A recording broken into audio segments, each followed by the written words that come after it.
Right. Good evening, everybody. Welcome to this council meeting on the 23rd of February 2026.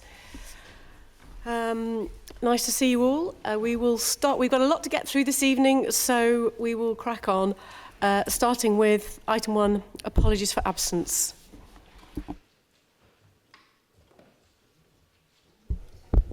Thanks, Lord Mayor. We've received apologies from Councillors Latif and Hunt, and I know Councillor Jafari Marbini will be late. Many thanks. Do we have any others that people are aware of? Councillor Miles? Councillor Goddard will be late. He's finishing work at 5 and so he'll be here shortly. Thank you very much. We're then item 2, declarations of interest. Anyone have things to declare? Councillor Henwood. Thank you, Chair. Within the IOA budget, we have a specific line for the Littlemore Community Centre. Both Councillor Stairs and myself are trustees of that centre, and for that reason, Chair, we will be recusing ourselves and leaving when the IOA budget comes to the floor. There's no other reason other than that we are trustees, and there is a specific line mentioning the Littlemore Community Centre, and that's the reason for that. So thank you, Chair. Thank you very much for that. Yeah, very specific reason for that declaration. Councillor Malik. Thank you. Item 8, Hackney Carriage and Private Hire, because I am a badge holder, so that's my interest. I probably have to take the legal advice to leave the chamber when the item comes up. Thank you very much. Councillor Diggins, your microphone is on. Or Councillor Tina. Well, maybe it's Councillor Tina, your microphone is on. Oh, thank you. Okay. Moving on to item 3 then. Announcements from me, purely, firstly, perhaps importantly, that we will adjourn at 5:30 precisely, for 30 minutes, for those members observing Ramadan in order for them to break fast. Secondly, a date for your diary, the Lord Mayor's quiz on March the 27th. Please get your teams together of 6. Social event of the year. And finally, our wonderful comms team, including our camerawoman Sharon Woodward at the back there, have won just yet another award, I think, for some of their short film production work. So just wanted to say well done to them. Best web/TV series.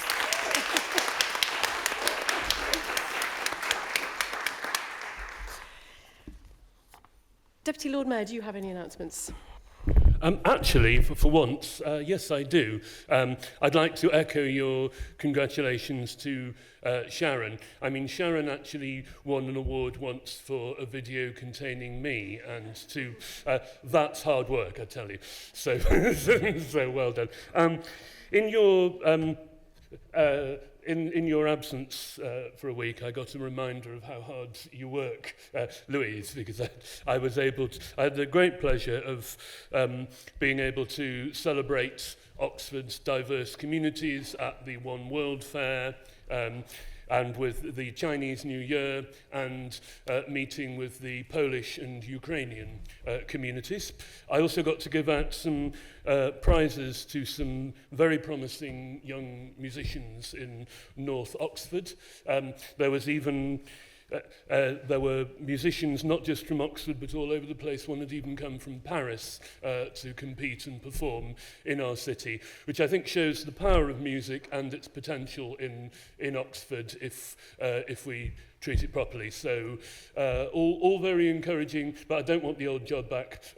You're welcome back to your seat, Lord Mayor.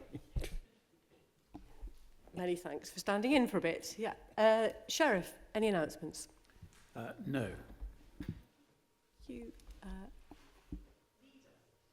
Leader of the Council, any announcements? No, Lord Mayor. Thanks. Zach, Chief Finance Officer, Monitoring Officer? No. Thank you. Then in that case, I would just like to invite the City Rector to say a few words.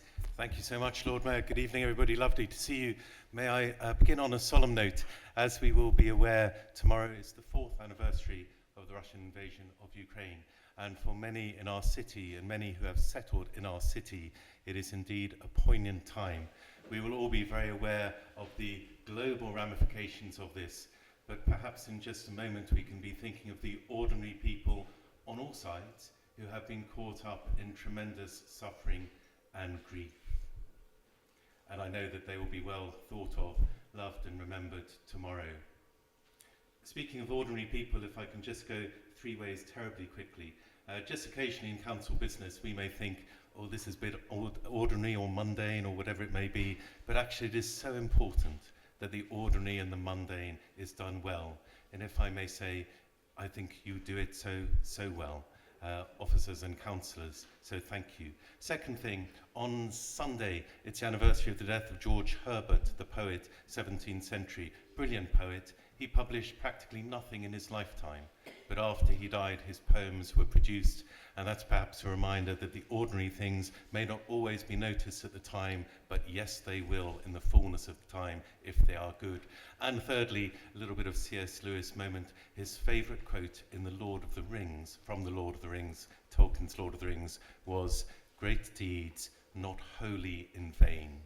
So even in the crisis times, the things we do which are good, they are never completely in vain, however we may feel about it. So let's be remembering lots of excellent, kind, good, suffering people tomorrow. And thank you so much, everybody, for all that you do. Thank you. Thank you, much appreciated. Which moves us on to item 4, the budget debate procedure. Hopefully you've all read this and understand that there's been a proposal, I think, agreed by all of the group leaders to allow a 30-minute break after we have discussed and voted on the main opposition group budget proposals. We will have this 30-minute break to allow individual amendments to be put forward. They have to be received within 15 minutes of the start of that break in order for Nigel to have a look through and check that they are tenable. So just be aware that if you're thinking of doing one, you will need to get it in within 15 minutes of the start of the break. So I'm recommending that we accept that amendment to the procedure. Do I have a seconder for that? Yeah. Thank you, Councillor Turner and various others. In that case, can we just put that recommendation to the vote, please? All those in favour? Excellent, thank you. All those against? And any abstentions? No. Good, thank you. Then that is how we will conduct the budget debate. Taking us to item 5, public addresses. And I believe we do have one from Paul Whiteman, who's just on his way. Hello. Shall I just go? Or... Hello, everyone. Good afternoon. My name is Paul Whiteman, and I'm here today as one of 8 directors of Causing a Scene Limited, which is a community-owned and run cooperative set up by a diverse community of music fans, musicians, DJs, managers, producers, promoters, technicians, creatives, and importantly, many community leaders. And we were set up to be the collective voice and champion of Oxfordshire's music scene, because there wasn't one. And also its associated culture. Specifically, I'm here today to support the introduction of the new Live Music Fund, which is outlined in the budget for your consideration today. Causing a Scene's vision is of a vibrant, local music culture that's diverse, resilient, and deeply valued, not only for its creativity, but for the hugely positive role that it plays in improving individual and societal well-being, community cohesion, and a sense of belonging that often gets overlooked. And also as a too often overlooked multiplier of the local economy. This city, this incredible city, is the birthplace and home of extraordinary artists, extraordinary venues, and extraordinary promoters that we can, in fact, should all be rightly proud of. So whether that's the incredible diverse talent that you can see performing on a daily basis at our grassroots venues. And those people perform for the sheer love of creativity and community connection. All the artists that became famous and put us on the global cultural map, every bit as much, perhaps, as the Sheldonian Theatre or the medieval colleges. So, Radiohead, Ride, Supergrass, Glass Animals, Foals, Stornoway, many others. You may not be aware, in fact, that Oxford was recently crowned the UK's rock music capital. And that's in terms of album chart and streaming success over the past 30 years. And that means we beat Manchester, Liverpool, and London. No mean feat. In a world where Berlin techno has just been designated as an intangible global cultural asset by UNESCO, we think, Oxford's music heritage is a largely untapped asset that, with the right backing and strategy, could generate significant income and overnight stays for the local economy, which I know is incredibly important. Meanwhile, and this is the exciting bit, a new generation of diverse up-and-coming artists, such as South Arcade, Elmine, Sammy Virgie, Hamdi and Artemas, continue to blow up enormously across the globe. These may not be names you know, but believe me, they are huge. Elmine, for instance, who came to Oxford as a 5-year-old Sudanese refugee, recently sold out the Brixton Academy. Sammy Virgie, meanwhile, is rapidly becoming one of the world's biggest DJs. That is not hyperbole. Artemas also had the most globally successful single of any UK artist in 2024, Local Lad. They all developed their craft at local grassroots music venues in this city, venues which continue to act as the research and development centres of the next big Oxford creative export. And this is in a UK music sector that generated over £8 billion in GDP last year. So, given all this success, you might be wondering, why do we need a new live music fund? Well, across the UK, music and arts venues and artists are facing existential challenges. But in Oxford, there is a very specific additional underlying challenge.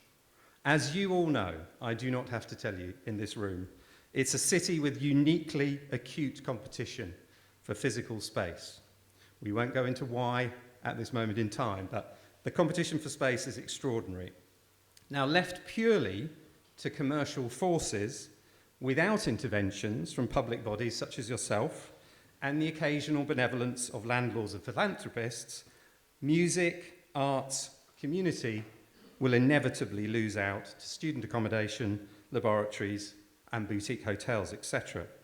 This is despite the fact that music, art, and community are the very things that make people want to move here, to stay, and to put down roots, especially young people, and young people entering the workforce. And those young people are required by employers to drive your and their strategic growth plans. No young people, no growth. All of your plans go out of the window. So if you're yet to be convinced, consider this.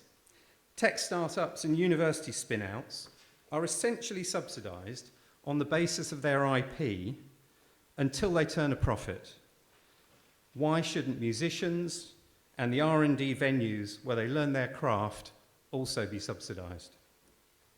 So in summary, although we obviously wait with interest to see the finer details and mechanisms of the new music fund, which we would obviously welcome working with you on to ensure it gets maximum impact, we urge every councillor here today to back this aspect of the budget as a brave first step in the right direction. Back the spaces where music lives, the talents that use them, and the communities that thrive in them, and ensure music's place at the heart of Oxford's cultural scene and cultural life and nighttime economy for generations to come. Thank you very much.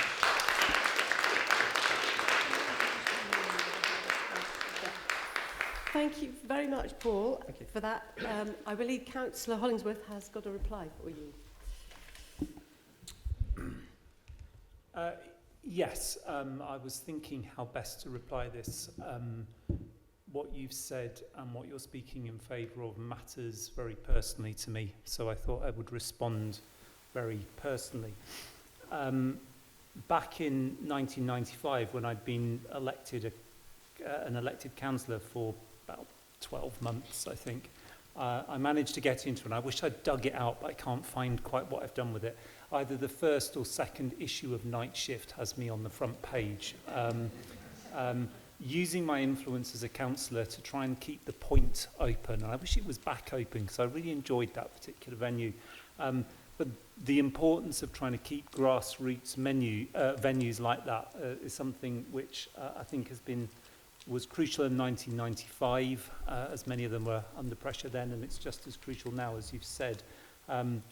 Within 12 months, I was, again, fortunate enough, and it fits into this context of a budget bid. It was a budget bid that I put forward to get my colleagues, my fellow councillors, to support an Oxford bid to be Sound City. I have to say, I was persuading, we had 51 councillors at the time. I think I was persuading quite a number to support me, and I was probably persuading more to understand. I think they knew what Radio 1 was, but Sound City was definitely a stretch. And it did lead to possibly the most exciting moment of my entire life, was the chance to nod politely to John Peel as we walked in opposite directions down Newing Hall Street, and he nodded back, and I will never forget that. But grassroots venues across the city are important. You've outlined why they're important for the musicians. I wanted to cite an example of why they're important for us, and the people who go to them. I was looking for a photo earlier this afternoon, which I couldn't find, but what I did find was some photos I took at a gig at the Jericho Tavern a few years ago. It was on a weekend that was deeply difficult, deeply personal for me, and I had the chance for an escape, seeing Willie J. Healy, it was, and his support act, who, for those of you who weren't there, and I think that's pretty much all of you by one person, were a very little known band from the Isle of Wight called Wet Leg, which is kind of why I was there. But Willie was brilliant, as he always is. And that chance for an escape, for a few hours off what I knew was going to be a hard weekend, was crucial. And I think that is what live music, live arts can do for all of us. So thank you. Thank you. Great. Thank you. So on to agenda item 6, the Licensing Act 2003 and Gambling Act 2005 licence fees and charges for the coming financial year. I call on Councillor Miles to introduce the report. Thank you. As I introduce this report, I'd just like to take the opportunity to thank the licensing officers for their hard work this year, including the late nights where they go on enforcement activities around the city, and that's to ensure that licensed premises are adhering to their conditions in line with the licensing objectives. And we were reminded at the beginning of the year of the important work that these sorts of officers do when we saw elsewhere in Switzerland the tragic events that unfolded where licensing activities hadn't been taken place. So, thank you to our officers for all the work that they do, and this is what the fees and charges cover. So turning to the fees and charges themselves, by way of background, all fees under the Licensing Act are set by statute and cannot be amended, whilst fees under the Gambling Act are either set by statute or not able to be amended or are set to the statutory maximum. So there's no substantial increase proposed to ensure the financial stability of licence holders in the present economic climate. The only minor fee increases proposed are for miscellaneous charges, which are noted in Appendix 1. These increases are between £1 to £2 and are for document requests, such as a statement of licensing policy document or gambling policy document, or a decision notice. So with that in mind, I'd just like to call on Council to agree the licensing fees and charges for 26-27 as recommended by the committee. Thank you. Thank you. And do we have a seconder for that? Thank you. Do you want to formally second it? Formally second and repeat the thanks to licensing officers. Thanks. Thank you, Councillor Mundy. Right, there's time for some questions, if anybody has some questions about this. No, excellent. Then in that case, we will go straight to putting the recommendations to the vote. Can I see all of those in favour, please? Okay, and any against? Any abstentions? No, so that's carried unanimously. Thank you. Item 7, the miscellaneous licensing fees and charges for the coming financial year. I think for this one we have Councillor Muddiman to introduce the report. Thank you.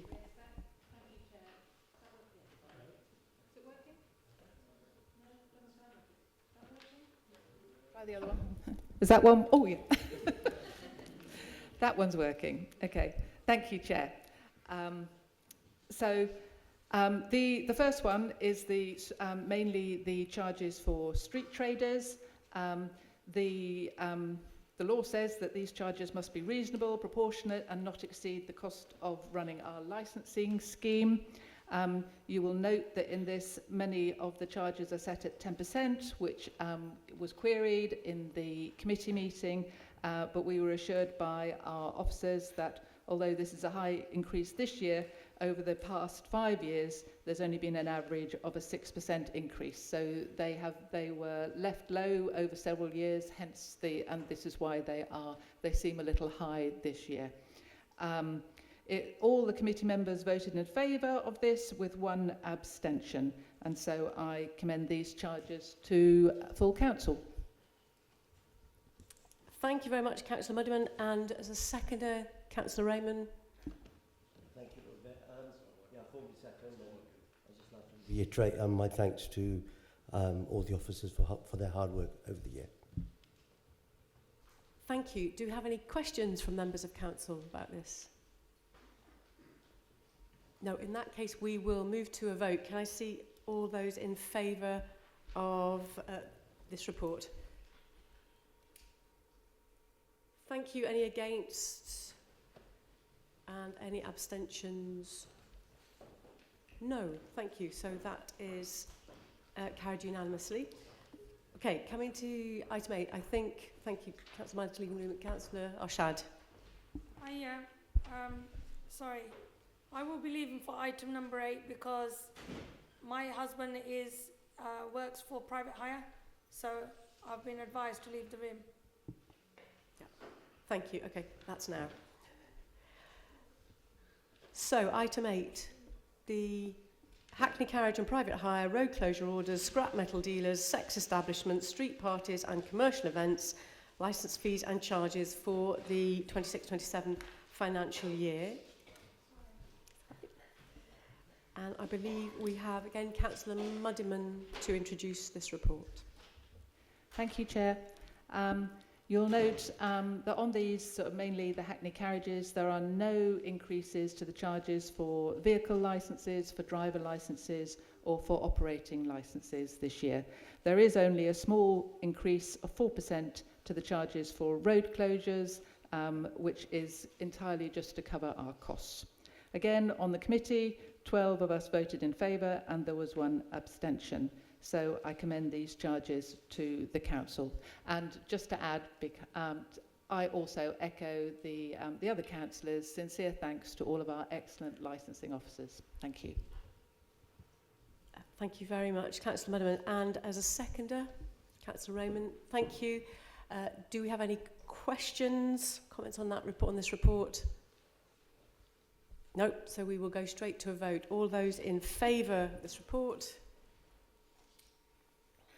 Thank you. All of those against? And any abstentions? No, that is carried unanimously. Thank you. I think rather than move to item 9 and then have to interrupt Nigel mid-flow, I think we will do our half an hour break now, 17:26. Okay, see you all back here in precisely 30 minutes. Is that about right? At 6 o'clock. So meet back here at 6 o'clock. Start, please. Thanks.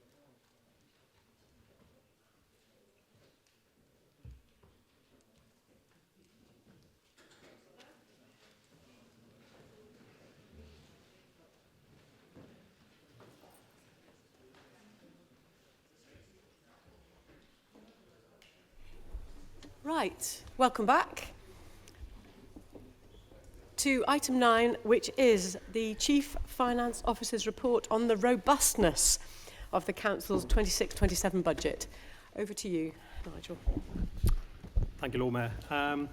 So this report before you is my report under Section 25 of the Local Government Act 2003 on the adequacy of reserves and the robustness of the estimates that you're presented with tonight. Council is required to note this report in the setting of their budget. The backdrop to this is a number of authorities that are still issuing Section 114 bankruptcy notices. In fact, last year there were 30 authorities basically that sought external financial support from the government to the tune of about 1.5 billion.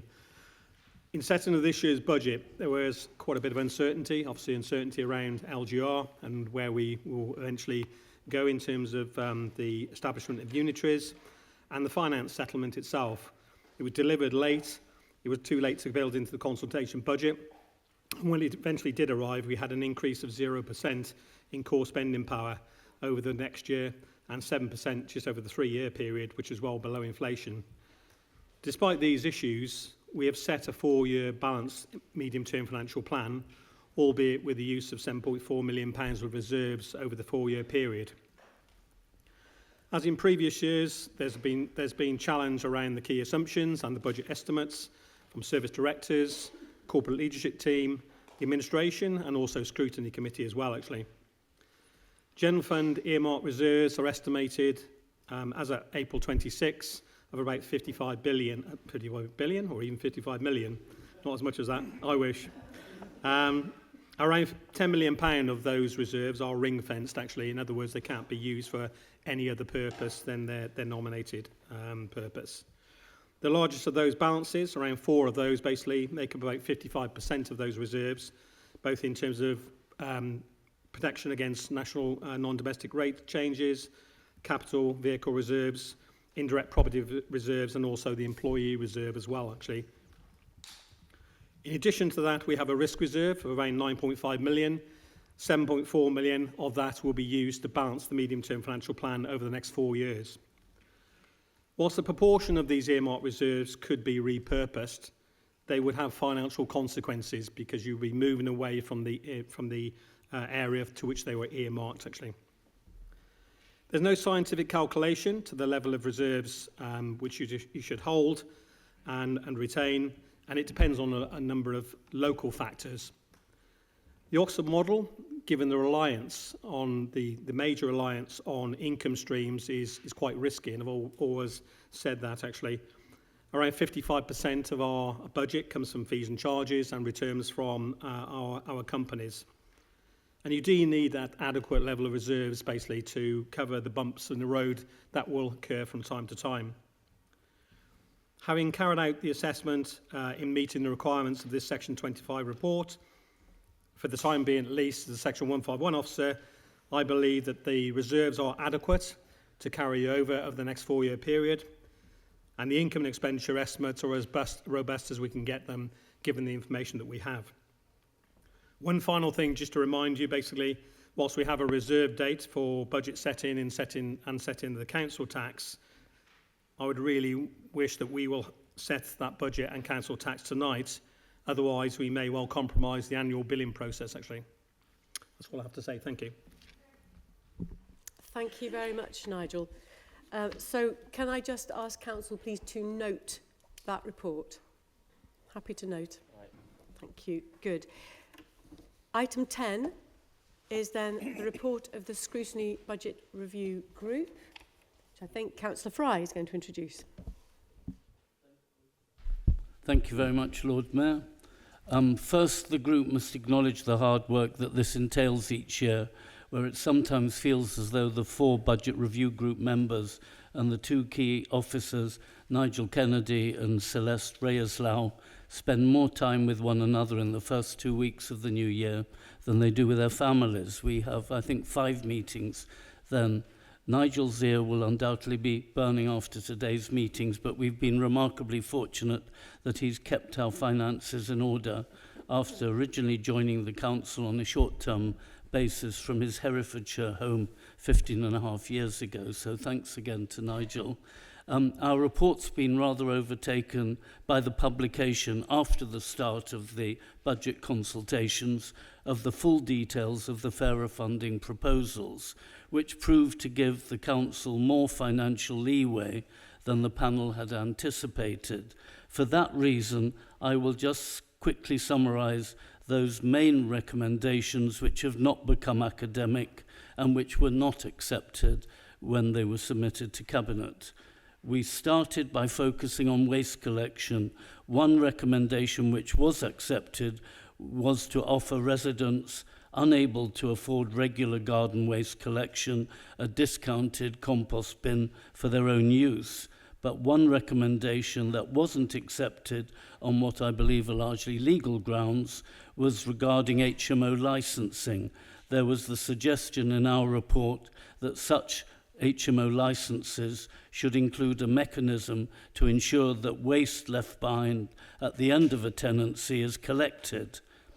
Instead, the council agreed to communicate better with landlords about action to deal with the waste left behind at the end of tenancies.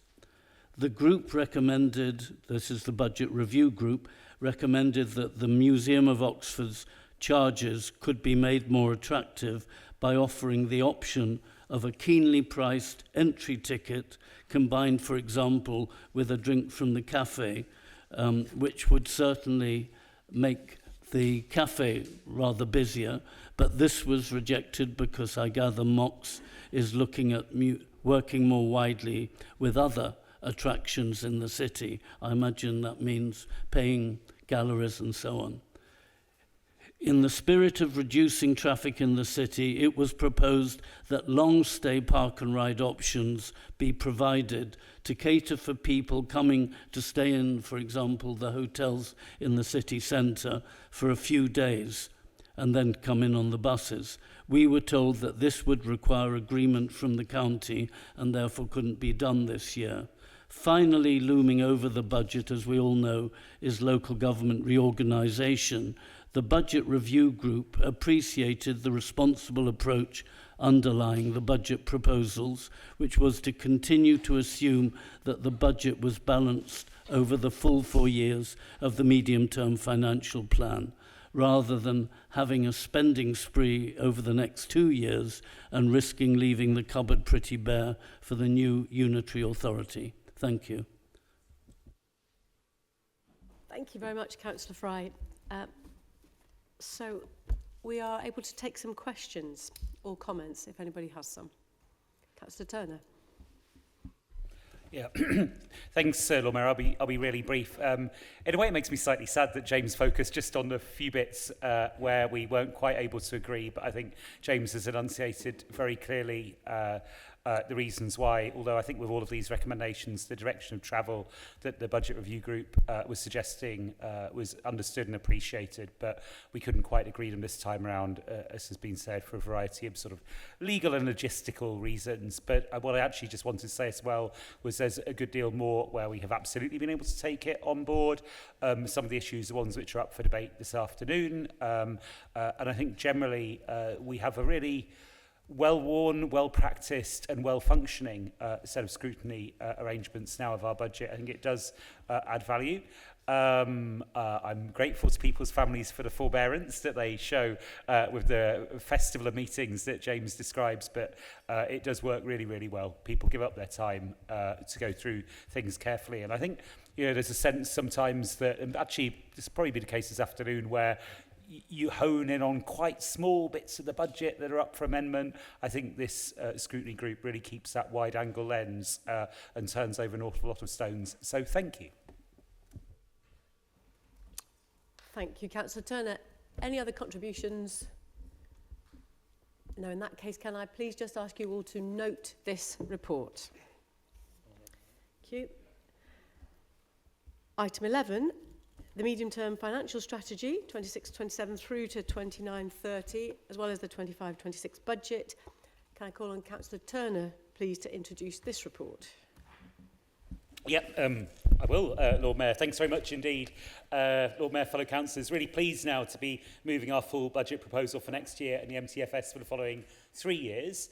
I'd also like people to note that I'm accepting my own amendment, my own small amendment, which mentions increased capital programme funding for community centre, community playground works, and funds that through prudential borrowing, and also indicating our intention to place on the capital programme pipeline lighting in Gillian's Park.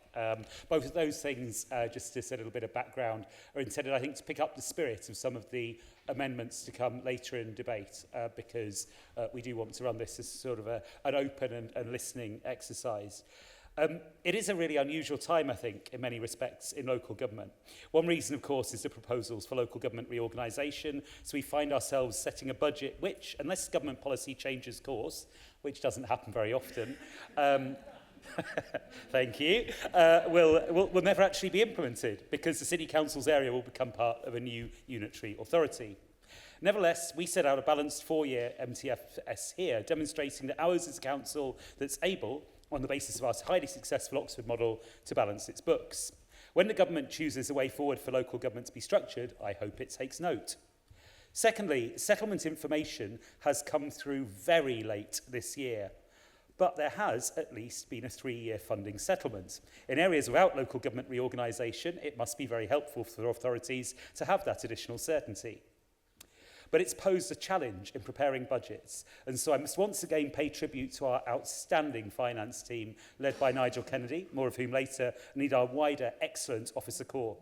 Caroline, you and your team embody the very best of public service, and it strikes me as being so positive that at a time when councils have faced so much pressure, the City Council continues to be a positive place to work, with excellent relations between its trade unions, United Unison, and political and officer leaders. We work collaboratively all year round, lines of communication are open, and that is all to the good. There you go. Come on, thank you.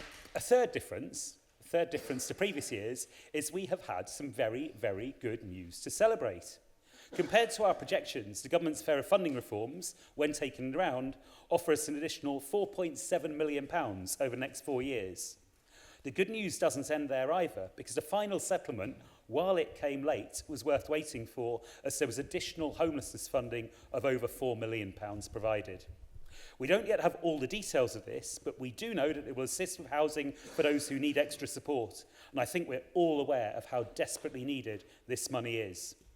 And this shows the strength of our partnership with government, with this additional funding marrying up with investment in our homes to use as temporary accommodation, a programme of council house building, the activity of our wholly owned housing company OX Place, and our strategic decision, after the government decided to place much funding for homelessness in the main council grant, rather than it being ring-fenced, to continue to fund homelessness projects in full, rather than use the money for other purposes. Even in our consultation budget, we started from a strong base. We proposed funding for over 1,600 new council homes, as well as £32 million to acquire homes to use as temporary accommodation. We included over £12 million in projected dividends from our 2 wholly owned companies, OX Place and ODS. We set aside £1 million to redo the roof of our wonderful ice rink. We proposed retaining full council tax reduction for those on the lowest incomes. We've proposed fully funding a creche at Blackbird Leys Leisure Centre, and we proposed new community response officers funded out of council tenants' rents to improve the environment and safety on our estates. We reasserted our commitment to the Oxford Living Wage. That, to me, Lord Mayor, was already a very strong start. But with the Labour government's additional funding, we're able to go much, much further. We therefore propose to end the charge for the collection of bulky items of waste for all Oxford households. It was with the heaviest of hearts that this change was imposed a few years ago, but with the impact of the pandemic and other economic shocks, it was a last resort to ensure that the council's budget stacked up. But since this was a last resort, and since we now have the extra funding, it's right that it's the very first change that we make. All of our work, talking with our residents, suggests that the quality of the local environment is a key concern, and people observe more and more fly tipping. Access to Redbridge Recycling Centre is now subject to a booking system, which again many residents tell me isn't welcome. So this council, the Labour administration, is determined not just to wring its hands and talk about addressing this blight, but to actually do something with the free collection of bulky waste being reintroduced. In addition, we propose funding for new community wardens across the city, not just on our estates, and I fully expect action on fly tipping to be a major part of their job description. It's illegal, it's antisocial, and the message to anyone tempted to fly tip is this: you can have your bulky waste collected for free. Indeed, we will start waiving the charge from the 2nd of March, before even the new financial year. Contact us, await the collection. If you fly tip instead, then we will come to get you.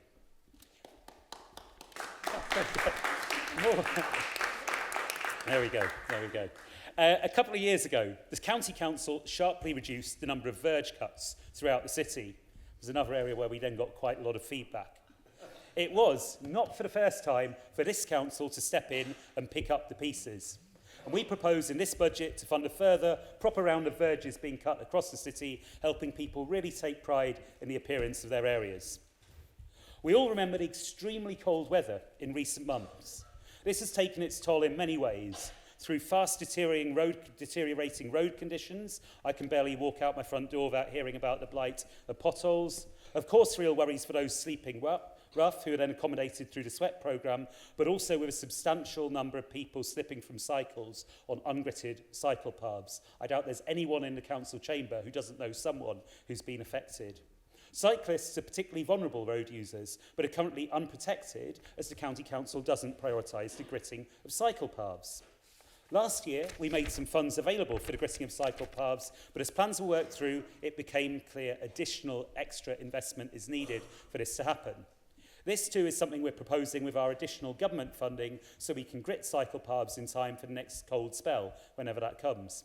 From everything I hear, that will save a vast amount of money in our local NHS, which ends up picking up the pieces when people come off their bikes. But it also, of course, should just help keep cyclists safe, something that we simply should be doing. And at the same time, I'd appeal to the County Council that in planning its own gritting arrangements to please think of pedestrians and cyclists as well as other road users. There are several other initiatives that people will notice with our new funding. We propose a new modest pot to support live music, and we heard the brilliant public address earlier. I learned an awful lot from that, and what a wonderful heritage our city's got in that respect. And I'd really like to thank my colleague James Taylor, the council's live music champion, who's been pushing us really, really hard to think about what we could do. The amount initially is quite small, and we'll scope out how best to make a difference with it. But from what I understand from the sector, which is so special in Oxford, but is under real pressure, even small amounts of money can go quite a long way. We've also put forward a fund for grassroots sporting infrastructure. In due course, we'll publish the ways that groups can bid for this money, but I'm very aware that there are other pots of funding, grant funding that require a match, and so we see that this money has real potential to leverage investment into Oxford. And many grassroots sporting groups will benefit from our proposal once again to freeze pitch hire fees. We also propose some modest additional funding for Oxford's international links. We're a proudly international city, and there have been so many memorable events with our twins in the last year. The concert with Leiden, Bon Week, and the visit of the Mayor of Ramallah spring particularly to mind. Unfortunately, last year we needed to change the role of our international officer so she can focus on the council's wider, very ambitious programme of events. And this money will help us support those brilliant volunteers who enable all parts of our community to benefit from our international links. They're doing a wonderful job, and this gives them some extra backing. Colleagues will have noted that there's an additional £150,000 included in the capital programme for community and play facility maintenance. This is our late amendment to the budget. I'd already been in dialogue with officers about reprioritising capital works to make sure that where play equipment is failing, we can get it replaced in a timely way. I also note from various budget amendments that there's ambition to do more in this area. So we believe here we're putting our money where our mouths are with new additional funding for this vital work. There are three final things I'd like to say in wrapping up. First, I mentioned the sterling work of our council finance team earlier in my remarks. For over a decade, that work has been led by Nigel Kennedy, and as many here will know, Nigel begins his well-deserved retirement in a matter of weeks. Nigel's been an absolute pleasure to work with. He gives clear, sound advice. He brings a can-do mindset when it comes to members' priorities, but at the same time stands for no nonsense from members or officers, and has worked tirelessly to see our council finances put on a stable footing. I know that with his officer colleagues and indeed our council companies, he'll sometimes be a challenging partner, but that challenge is always motivated with the best of intentions. And I believe that what Nigel has worked with us to build, a balanced four-year MTFS, new levels of investment in our homes and our communities, and the success of the Oxford model, that's something truly special and probably rather unique. Nigel, we all thank you for what you've done, and you will be greatly missed.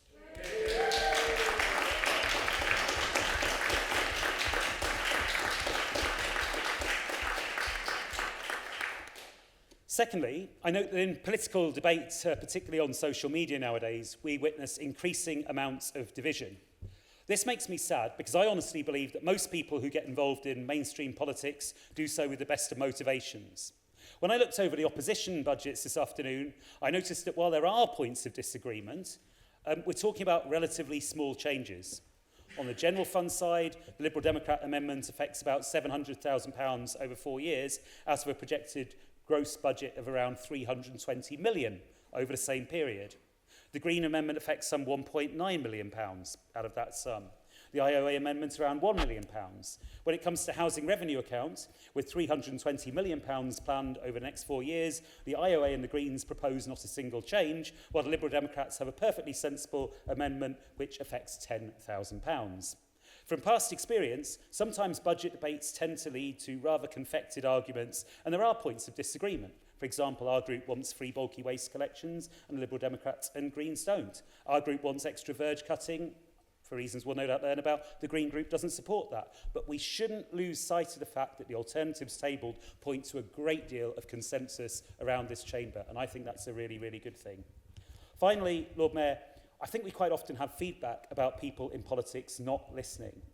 Well, I'm really, really glad that the government heard our pleas for a better funding settlement and that this has come through. I'm particularly glad that the government heard our pleas for more support for homeless and vulnerably housed people, and that's come through. But the Labour administration too is listening. When people said they were sick of dumped rubbish and wanted something done about it, we did with free bulky collection of waste and stronger enforcement against fly tippers, we are listening. As people said they wanted to feel safer in their communities, we stepped forward and we're proposing new wardens to help achieve exactly that. When people said they were sick of the sight of overgrown verges, we're listening and we're stepping up and funding extra verge cutting.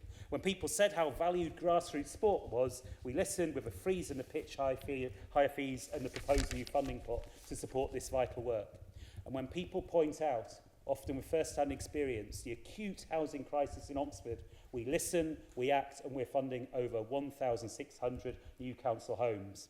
The effects of this budget, Lord Mayor, will be felt across every part of our city, from Barton to Blackbird Leys, Rosehill to Risinghurst, Cutterslow to Cowley Road. It will make a really, really positive difference, and that's why I hope for your support this afternoon.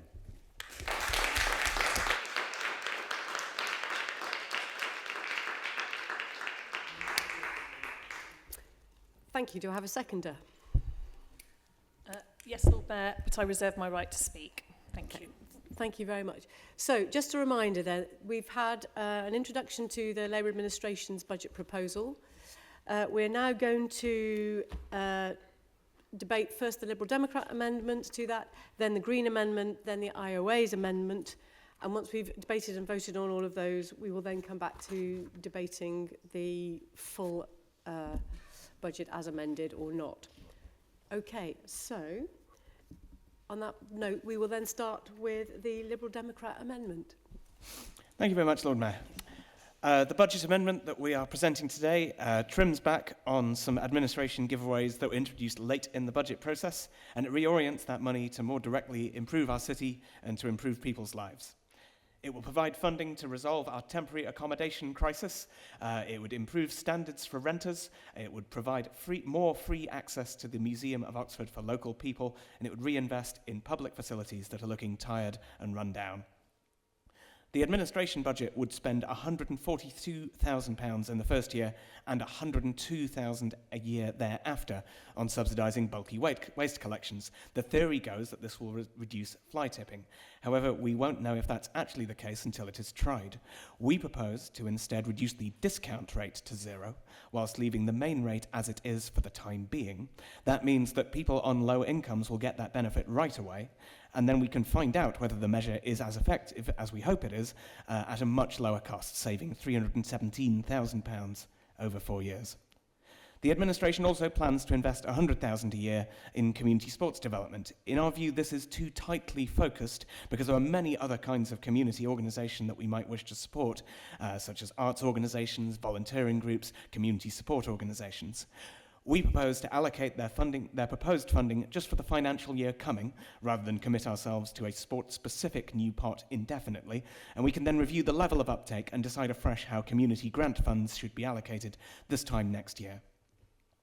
Finally, the administration would devote £20,000 a year extra to international links funding, while if money were no object, we would absolutely wish to present a very rich welcome when entertaining dignitaries from our twin cities. This would be a change mainly noticed by councillors and people who follow local politics very closely. We think this would be better spent providing improvements that are more directly felt by people across the city. Turning to our new proposed spending, most importantly, we intend to fund 2 new offices to address our housing crisis. One would work to help people currently in temporary accommodation to get back into a secure living situation. This would help not only those who are currently living in TA, who could otherwise be at risk of falling back into homelessness, but it would also help people who are on the social housing register, many of whom may be able to take up TA units as and when they are no longer needed to be used as temporary accommodation. A second officer would beef up the council's enforcement of standards in rental properties, which would help to ensure everybody in Oxford has a decent home to live in. Next, we would fund free access to the Museum of Oxford during the summer holiday period. The museum began charging entry earlier this year, with only limited opportunities for local people to visit for free. By extending this to cover the school summer holiday period, I hope that more people will be able to experience the city's heritage and the learning opportunity that provides. Thirdly, we would be investing in improving our street scene to restore pride in our public spaces. We will fund renovation of 2 further of our public toilet blocks, which are currently looking rather run down. It can encourage graffiti and antisocial behaviour, whilst it can also present a depressing, decrepit appearance to the public sphere, which we hope we could improve in that respect. We'd also fund the renovation and maintaining of community notice boards, which are likewise very visible faces of the council, and allowing them to remain in poor repair can convey an unwelcome sense of general decay of the street scene. Finally, we'll make small seed investments to kick off 2 longer-term improvement projects. Firstly, we would investigate utilising underused public green spaces whilst keeping them green. For example, one successful project undertaken by other authorities is to provide a short-term campsite centred around events. This both encourages visitors who might otherwise be put off by expensive accommodation and supports local businesses by making summer events more viable. Plus, it could also provide a welcome income source for the council. Secondly, we will pursue improvements to the national cycle network within Oxford City. This could help to improve public safety as well as encouraging more green travel. Thirdly, we will experiment with secure outdoor e-bike chargers for council tenants, since it is against the rules to charge indoors, and there is a fire risk that is inherent in that. Councillors, this is an opportunity to take money of relatively niche benefit and put it into improvements that we felt widely across the city. Please support the amendment. Thank you. Do we have a seconder? Thank you. I'd like to second the Lib Dem amendment here today. The current financial situation of local government means we need to be creative about new ways of generating income for the council and putting the council's assets to work in ways that improve lives and livelihoods. As we know, tourism is a big driver of our local economy, and so the Lib Dem amendment, as has been said, indicates that some funds will be used for a feasibility study to explore using some of the council's land as a pop-up camping site in the summer months. Since the campsite closed in the city behind Go Outdoors, which is now derelict, there's been a gap in this market for the affordable tourist overnight accommodation, and this is a gap that the council could fill. In fact, we've heard that the lack of such facilities and the expense of existing accommodation in the city has been observed by officers as a disincentive for event organisers to host larger events in the city's parks. By having a camping offering in the city, there may be future revenue generation opportunities for the council. So while we won't be expecting any happy campers this summer, the budget allocation will support the groundwork to establish if and how this could be a workable model for the future. And while Oxford is a honeypot for tourists, the Lib Dem amendment also explores feasibility funding for using some of the underused green spaces for renting out room to host beehives in our green spaces for local beekeepers, to make real Oxford honey attracting bees to support the rich biodiversity of our city. And back to the theme of camping, since we note that camper vans often park in places that are not intended for overnighting, such as in Cutteslowe, in a separate piece of work, we'd also assign a small piece of budget to promote the use of layover parking for camper vans in the park and ride. And moving to community centres, our budget allocates 50k of Corsill to support the refurbishment of the United Reformed Church in Summertown, which has been recently recognised as an asset of community value and purchased by the local community through crowdfunding. This new centre, this community centre, is addressing a shortage of community space in North Oxford. However, there's now an additional need for funds to refurbish the centre, the old church, so it can be used for the intended purpose by removing the fixed pews in the main hall.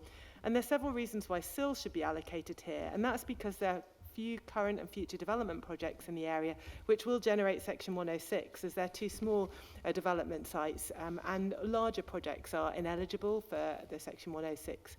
Furthermore, during the redevelopment of Diamond Place and as part of the North Oxford Community Centre, as part of this, there's going to be a need to find some alternative space for the community to use as a community centre during that construction phase. And so that's why some allocated SIL is being suggested there in our amendment. I think Councillor Smoton's covered all of the other points concisely, so I won't go into any further details, but I support this amendment today. Thank you.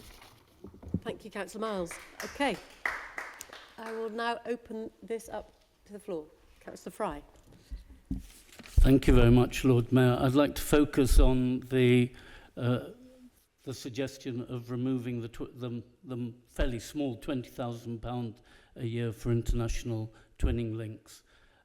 If the members objecting to this were more familiar with the workings of the international links, they would know that the links are not, as they characterise in their amendment, presenting a rich welcome when entertaining dignitaries from our twin cities. Instead, they're one of the few ways of supporting community-based links with Europe after the folly of Brexit. The money is intended to support local schools and communities in activities such as musical exchanges and sports team visits. The members drafting the amendment and the later IOA one along the same lines may not be aware, for example, that last weekend Oxford hosted many musicians, mainly young people, from our twin cities in the Netherlands and Italy, and they were joined by musicians from Oxford at 2 different concerts. When I went to Bonn as Lord Mayor, and I should point out that, like, to the best of my knowledge, all recent civic office holders paying my own way, this coincided with a visit coordinated by Councillor Turner by a young football team that was mainly from Rose Hill. Such exchanges are organised by volunteers, and it is, to put it mildly, embarrassing to see the limited ability of this council to offer some financial support to Oxford community linking groups when compared with the hospitality offered by our twin cities. Several members here have participated fully in these exchanges and can vouch that these are not the freebie jollies that seems to be believed for elected members. And I hope that, for example, Councillor Malik can corroborate what I'm saying. We once had twinning officers like our European partners. Now the post is disappearing into the events team. £20,000 a year is a very modest request for support to local groups and to allow the city to reciprocate the warm welcome that Oxford Cultural and Sports and other groups are given when they visit our twin partners. Please reject this amendment.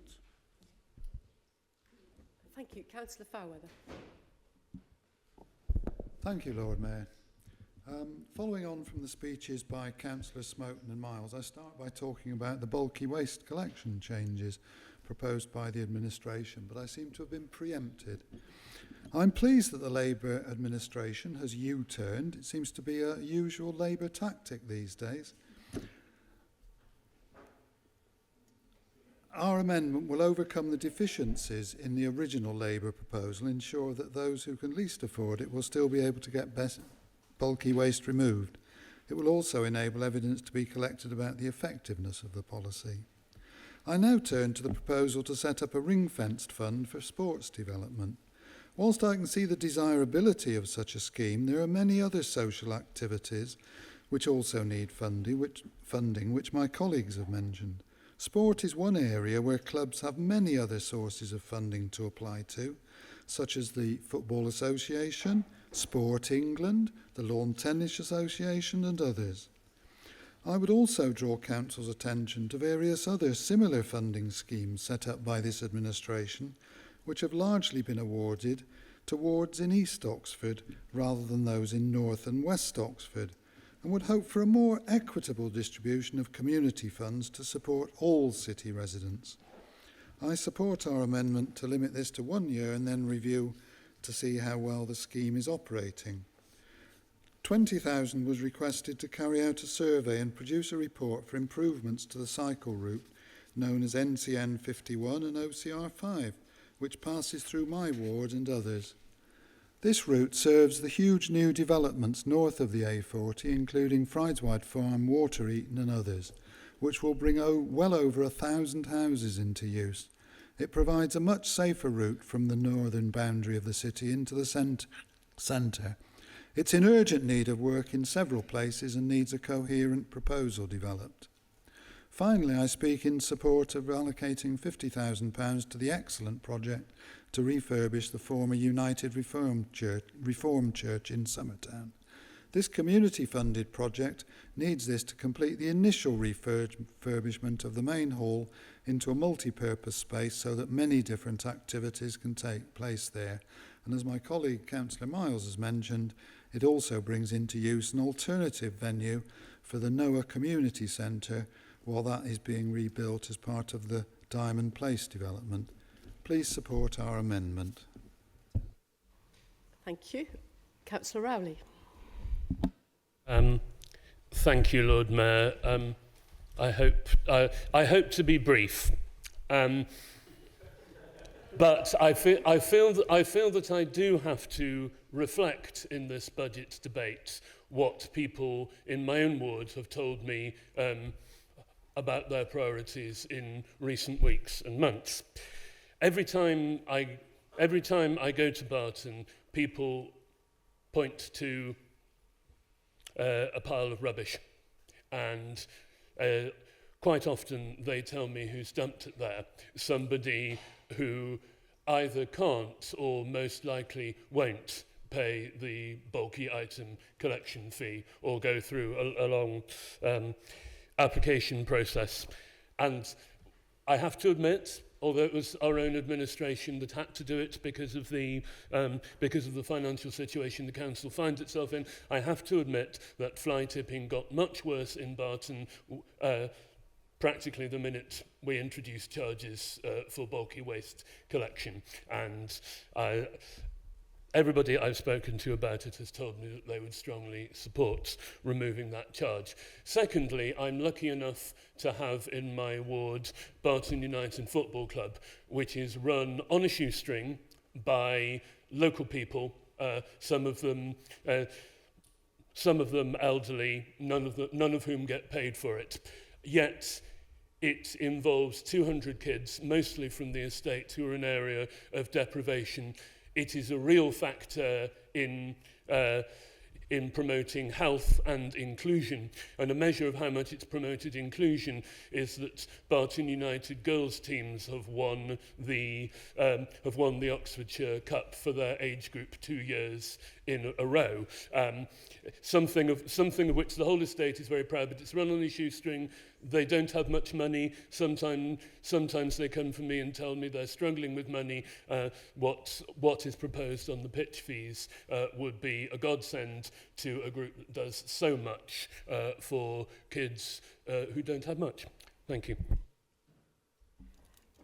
Thank you. Councillor Clarkson next. Thank you. I think that Councillor Fry has basically stolen my all that I was going to say. But what I would add on the football team from Rose Hill is that I don't think any of those young players who went to Bonn had ever been abroad before, and the opportunity for them to meet young German footballers and to exchange and to share their love of sport together was life-changing. On Saturday, the main hall was absolutely full. That was mainly of local people. It wasn't dignitaries. It was just ordinary local people enjoying a fantastic concert. Those are the people who will miss Twinning Links, not the dignitaries. Thank you. Thank you. Councillor Turner. Thanks very much, Lord Mayor. Just briefly to reflect on this amendment, I understand the spirit in which it's put forward. I think there is a real shame about the bulky waste point, and I think perhaps unwittingly Councillor Fowler gave voice to it rather well. On the one hand, Councillor Fowler told us that it was a terrible mistake to have brought this charge in.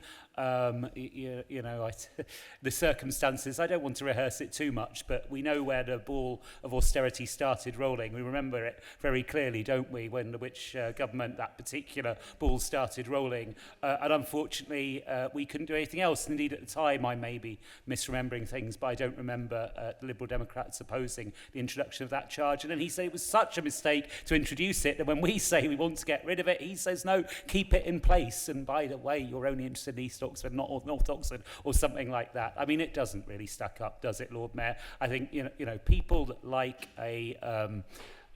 Councillor Rowley are seeing all of the upset and anxiety that the fly tipping menace is causing in our communities. People that share that frustration know what they've got to do in respect of this amendment.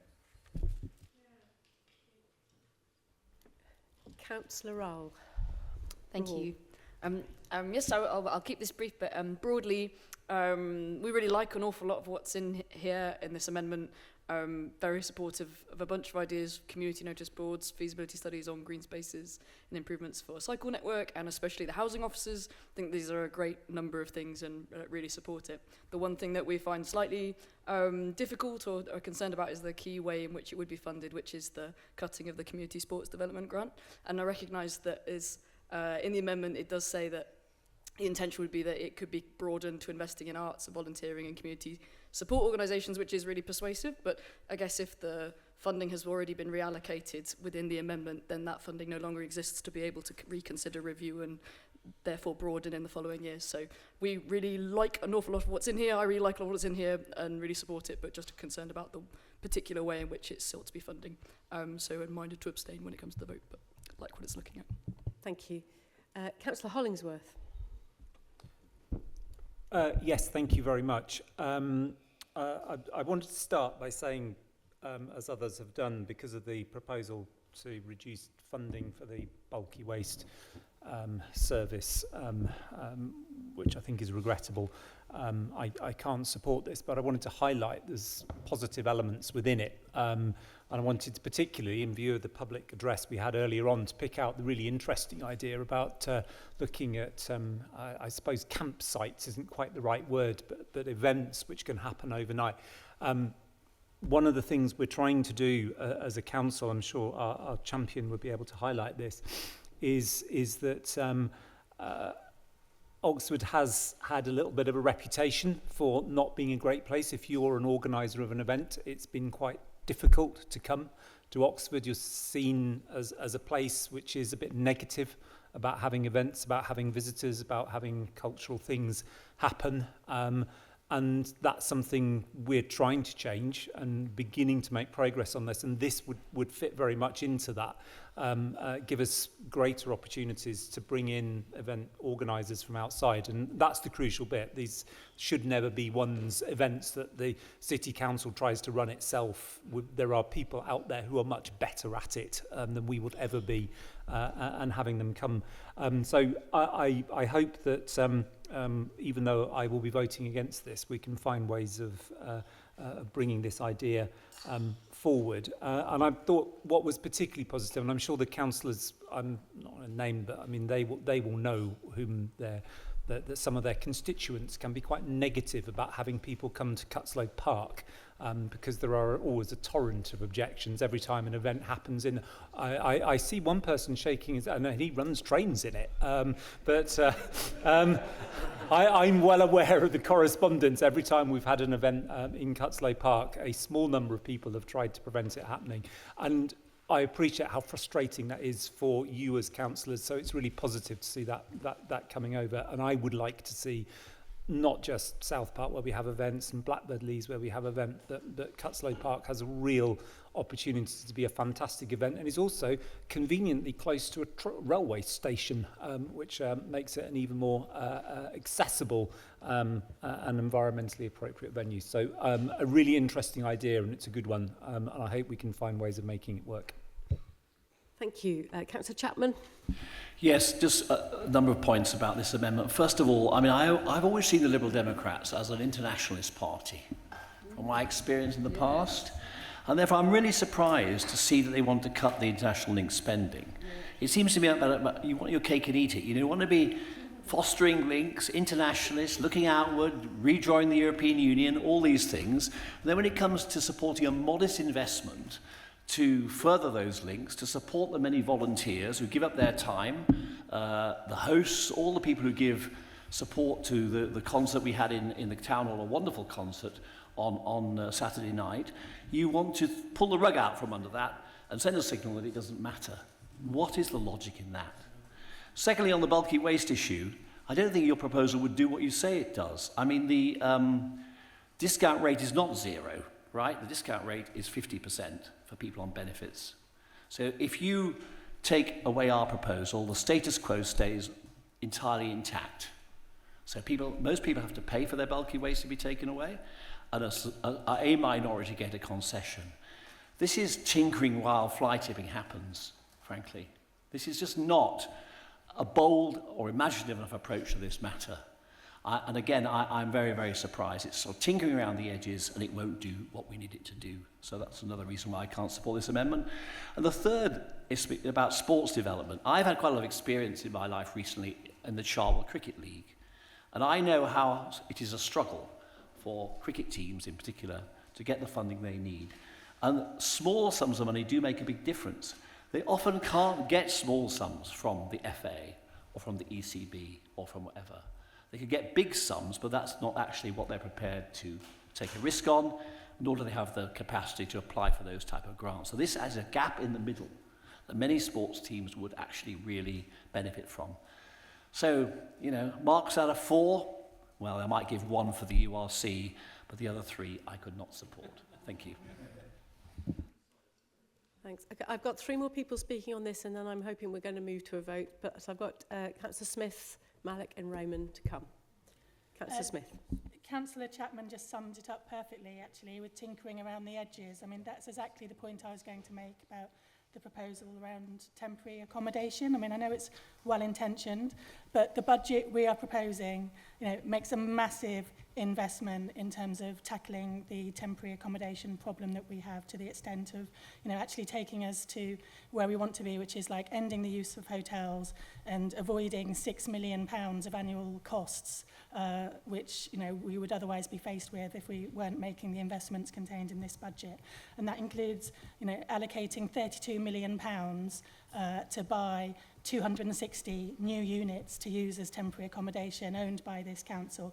It includes a new face-to-face offer to really make sure that our assessments are as good as they can be. It includes investment in IT to upgrade the systems that officers are using. And it includes a commissioned service to help people move on from TA, that we will be commissioning and will be where it will be on a sort of pay-by-results service, to make sure that it is working.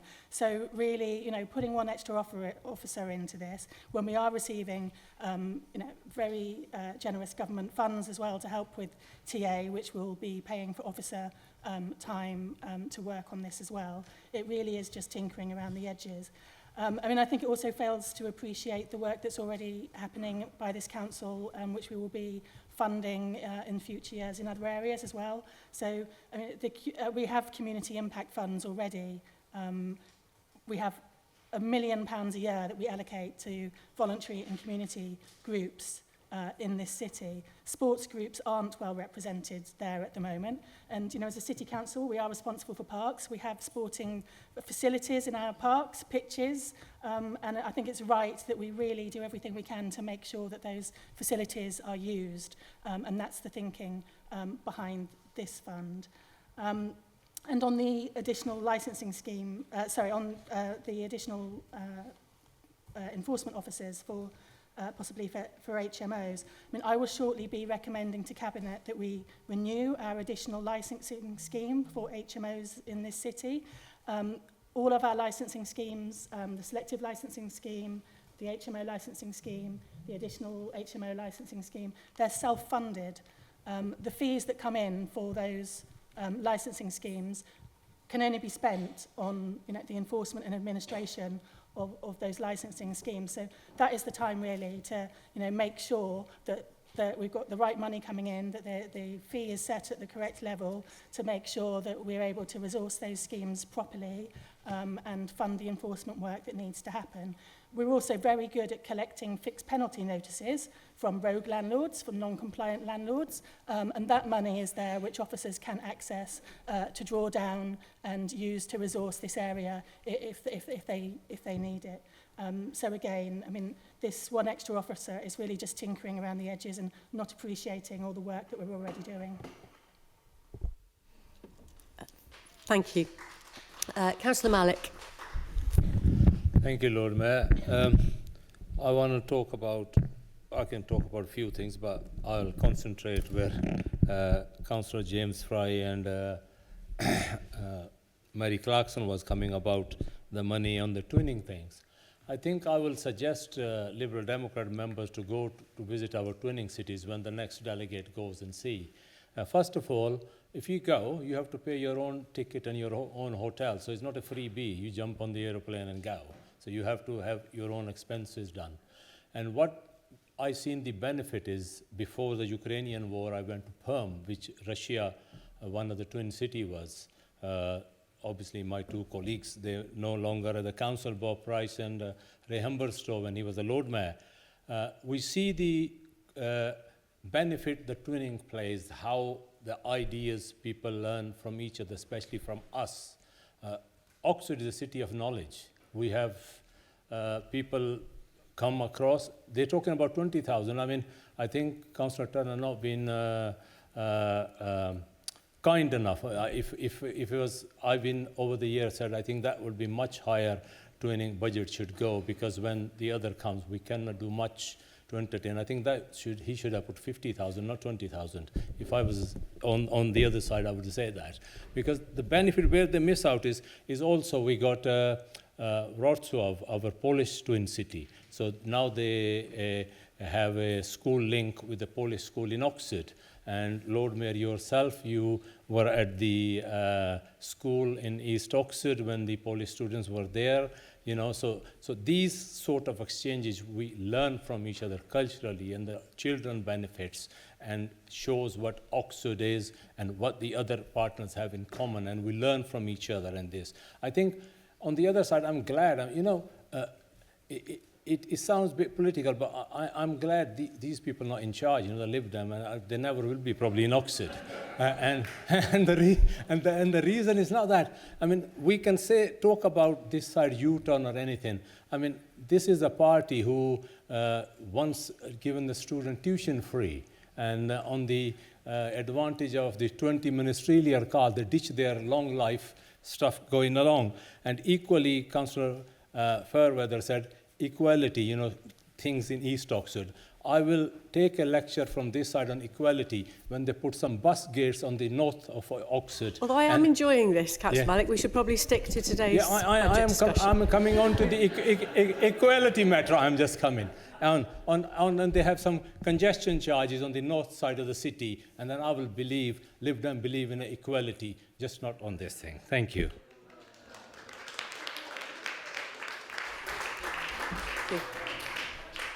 Councillor Raymond. Thank you, Lord Mayor. confused again, and I was confused at last council by the Lib Dems. This budget amendment talks about improving the street scene, but they want more fly tipping. They've not said nothing to their colleagues at county about grass veg cutting. They haven't done anything about the potholes. So I'm just a bit worried, just a bit concerned of what they want to do. As Deputy Lord Mayor said, since the bulk waste collection has come in, fly tipping has increased, but they want to take that away. So what exactly do they mean about street scene? And Councillor Smith said it's trinkling at the edges. It's exactly that. It almost feels like they just put this amendment in because they had to put something in. So a lot of it doesn't make sense. It's a little bit confused to me. It contradicts each other itself within all the proposals, and I hope that they talk to their colleagues at county and maybe improve Oxford. And last note, something about Councillor Malik said, I thought this budget was for the whole of Oxford, but it seems the improvements only wanted for North Oxford. Thank you. So finally, we'll come to Councillor Smoten to reply. Thank you very much, Lord Mayor. So picking up a few of the points raised. First of all, Councillor Fry talks about international links. I do understand what you're saying there, and only some of what you're describing is hospitality and some of it is of other nature. Absolutely accept that. Are we internationalists? Absolutely, yes, we are. Councillor Miles was hosting some visitors from one of our twin cities just in the very recent past. So we do absolutely put our money where our mouth is, so to speak, on that front. Councillor Chapman, he mentions bulky waste. I'm thankfully I can confirm he has misunderstood the proposal there. The proposal is to set the discount rate to 0. So the discount rate is not currently 0, but the proposal under our amendment would be to set the discount rate and only the discount rate for 0 for an experimental period so to determine what happens. That also addresses what Councillor Rowley was talking about. He's talking about people who can't afford to pay the fee to get your bulky waste picked up. That's exactly why we'd be setting that discount rate, the one that applies to people on low incomes, down to 0. He also mentioned sports teams, and we absolutely do want to be supporting our community sports teams. That's one of the reasons why we kept the fund in there for this financial year. And going forwards, we always get the opportunity to consider anew what surplus funds we've got so as to provide extra funds on top of our normal community grant streams. And B, those community grant streams do continue to exist and will continue to serve organisations of all kinds in our cities, including sports organisations. I thank Councillor Hollingsworth for his kind words relating to events. Councillor Smith said something about not appreciating officers' work relating to temporary accommodation. I'm not sure I quite understood what was being claimed there, but I absolutely do appreciate officers' hard work relating to temporary accommodation and relating to handling homeless services in this city. And I honestly can't really see why I'm being accused of not appreciating that. But I reject the accusation. I'm not clear exactly what the accusation was, but I'm pretty sure I reject it. Secondly, the matter on homelessness being funded by government funding, that's been overtaken by events, and that's a good thing too. If we don't want that getting overtaken by events, I would really encourage the government to bring final information on which councils can plan earlier so that things like this are not getting overtaken by events very late in the day. And we saw that with the budget for consultation as well, because a lot of what's in the current budget was not in the budget for consultation for that reason.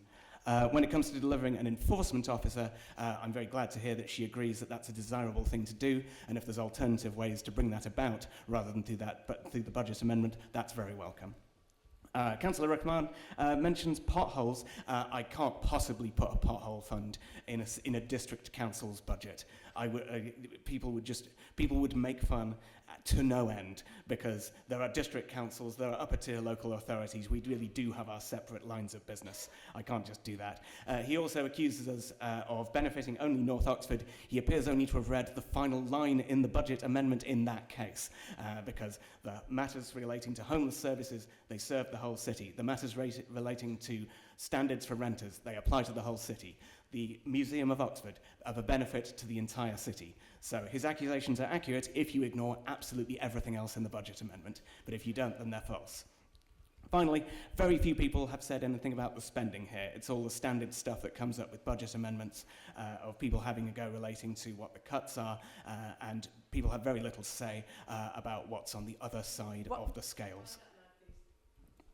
That being so, that suggests that people are broadly speaking in favour of what's on the other side of those scales. And so I'd encourage you, please support the amendment today. Thank you. Right. Now we come to voting on this Liberal Democrat amendment to the budget. Please can I see all those in favour of this amendment?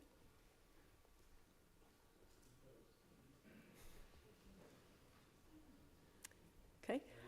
Can I see all those against this?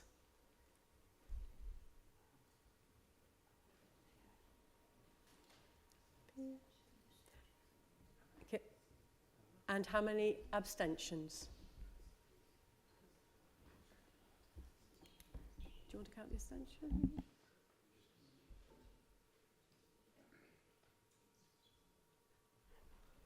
That amendment has fallen. Thank you. So we now move on to the Green amendment. And I call on Councillor Jarvis to introduce his group's amendment.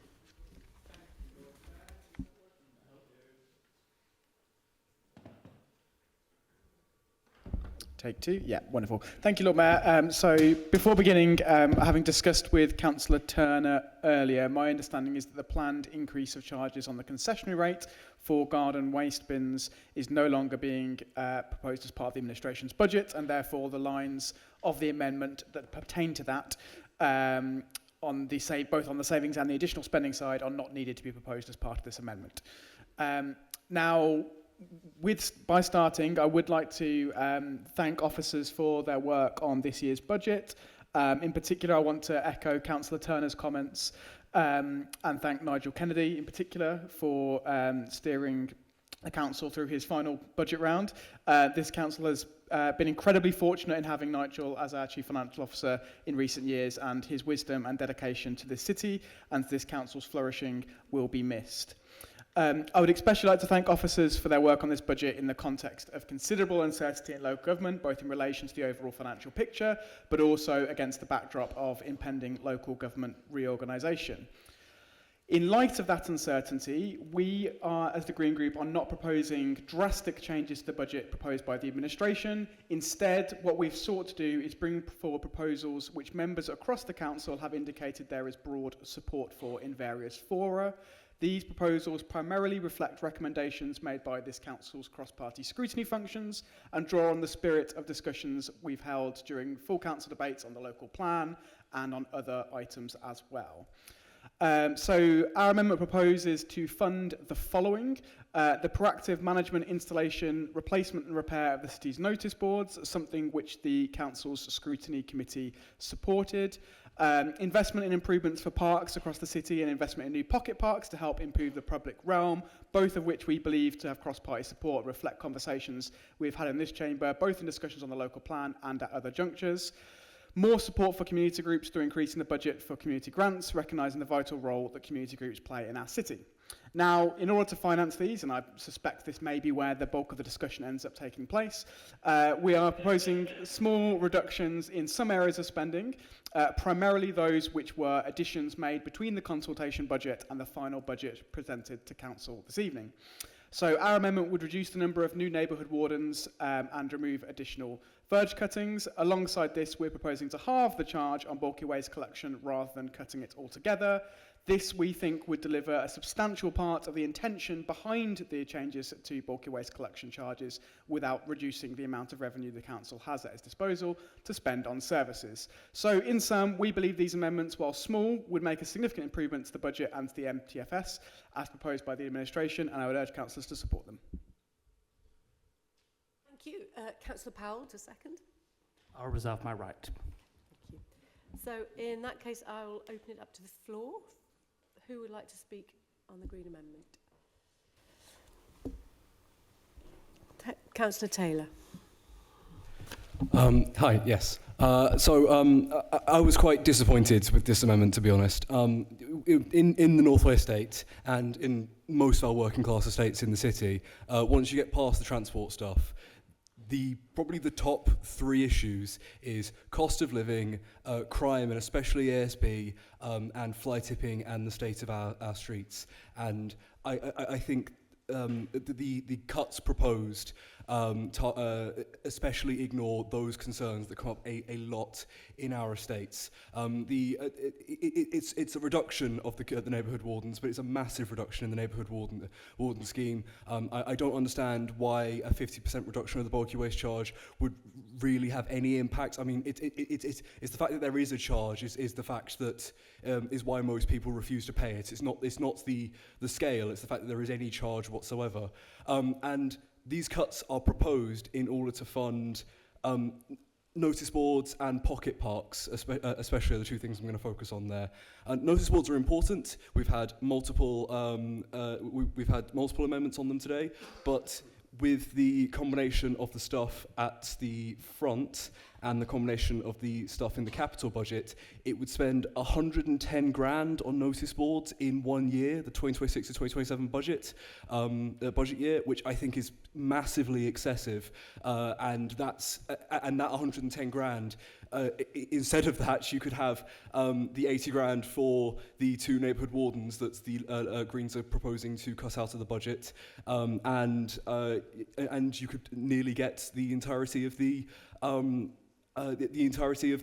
savings of not reducing of not scrapping the bulky waste charge. Sorry, and all of this is again like pocket parks. I mean, if you seriously go to like the Barton Estate or the Northway Estate or Blackbird Leys or the most working class parts of our ward, I mean the places that need the money, and you tell them that we've scrapped these great things that are great for these specific areas in order to fund pocket parks in the city centre, I think they would all be quite, or pocket parks in general, I think they would be quite disappointed, to put it mildly. I mean, I really think it's a amendment proposal that ignores some of the best things we're doing in the budget for working class areas and more deprived areas of Oxford, and that is why I'm really encouraging people to vote against this. Thank you.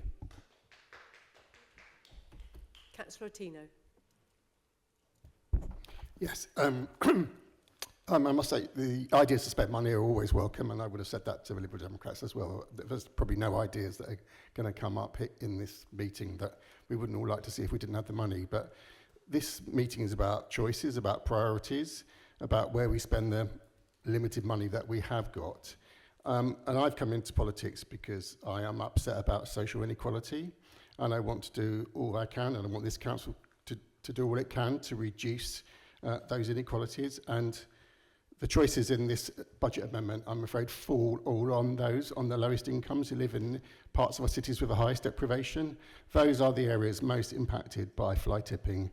Those are the areas who are most impacted by the County Council's disastrous decision to reduce verge cutting, and those are the areas that will most benefit from sort of community warding. So, yeah, I'm a socialist. I can't take money away from working class communities, which this amendment would propose, and spend it elsewhere. Thank you. Okay. Councillor Chapman. Thank you very much. I mean, one of the biggest messages I think we're getting on the doorstep at the moment, along with the issues around cost of living and things like that, is pride in the city. People want pride in their city. And these proposals are going to undermine that, because first of all, they're going to make it more difficult for us to tackle fly tipping, because they're going to water down the bold initiative we have on the table for bulky waste. And secondly, it's going to reduce the number of verges, and rather than increasing them, it's going to reduce them, if I read this properly, from 3 to 2. A little bit of history about the verge cutting might be worthwhile here. It was based on a complete misunderstanding of the value of keeping verges long. When our ecologist went out and actually examined the ecological benefits of this, he found it was true in about 7 or 8 verges in the whole of the city, and we have kept faith with that. But the rest of them have very little benefit. They lead to untidiness, they encourage fly tipping because the grass is very long, and it's a false economy. Because as I discovered through my own brief in ODS, what happens towards the end of the summer, if you only have 2 verge cutting, is that when you come to that second verge cut, you have to cut the verge 2 or 3 times to catch up with the long grass which has grown in the intervening period. So it doesn't save any money. It leads to people thinking we just really don't care, and it absolutely undermines one of the key roles of local government, which is to protect and love the public realm of the city in which you live. So for all those reasons, it's just bonkers, frankly, to do this proposal on verge cutting. And for that reason alone, I really do call upon members of this chamber not to support it. It's not what the public want. I say to the Greens, go and look at the log of complaints to ODS staff and all the abuse they got when we introduced this. Or it was introduced by the county councillor, we had to suffer it. And I think you may think twice about the value of this proposal. Thank you. Thank you. Councillor Smoten. Thank you very much, Lord Mayor. There's much that I'd like to support here. The notice boards change is also in our amendment, and funding for parks improvements is always very welcome indeed. And I was glad to hear there was a late-breaking accommodation there from the Deputy Leader on the topic of parks and playgrounds and community centres. However, I'm afraid I would have to disagree, as Councillor Jarvis prefigures, with the specific savings that are taken to fund these. Firstly, I think the lack of community policing is one of the most frequent complaints that I hear on the doorsteps in Headington. So if the council is able to step into that space with neighbourhood wardens playing a related role, then I would want that to take place with firm intent. Although I would really also appreciate councillors opposite talking to their friends upstairs on this topic, because actual community policing delivered by the police should still be priority one when it comes to those sorts of matters. It shouldn't be down to councils really to be stepping into that space, but if it must be done, then I'd rather it be done well. Secondly, whilst I take the point about reduced verge cutting for the benefit of nature, I think the sheer volume of public dissatisfaction experienced when it was at its lowest in 2021 and the reported volume of complaints which cost money themselves to handle suggests that we should go for that biodiversity benefit, but we should achieve it at least more selectively and perhaps by different means. Finally, I do prefer the way that the Lib Dem amendment deals with bulky waste, where it focuses all of the discount on people on low incomes, rather than the proposed approach in the Green Budget amendment, which halves the subsidy across the board, irrespective of income. Our approach is both cheaper and more progressive, so I would urge Council that if either approach is to be taken, that one should be preferred. Therefore, in sum, I'm afraid I shall abstain on this one. Thank you. Councillor Raymond. Thank you, Lord Mayor. I agree with most of it. I'm just a bit concerned about the pocket parks. My more great concern is where the money's going to come from. So for the last 2 budgets, we've been opposing, or I've been opposing, the bulky waste charge from day dot. Nobody believed us that the fly tipping would increase. People wouldn't like it. And grass verges. I'm disappointed with all of us here today because grass verges is not our responsibility, but the way that we're talking about it is if we've just taken this on. We haven't got that much money to take on other people's responsibility. People on my right have a lot more power than those on the left this time, or us in the middle, to actually ask the people who are responsible to deal with it. People don't like it. Nobody likes it. Everybody kind of agrees that we should have more grass verge cutting, generally speaking, but they won't say it to the people that... Basically, you need to stand up for your residents. If your residents don't want something, you need to go to where the money is or where the responsibility is and tell them that it needs to be done. So whilst I applaud grass cutting again, I think that either all of us as a collective have missed the point. The point is, we're not here to lie down and just absorb other people's problems.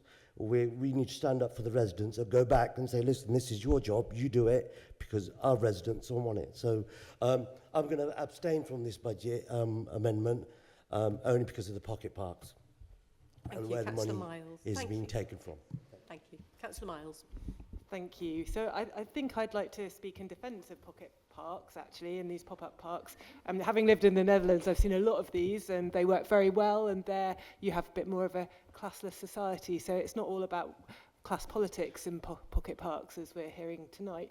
I think that they create improved public spaces and do create pride in the public realm, despite what Councillor Chapman is suggesting.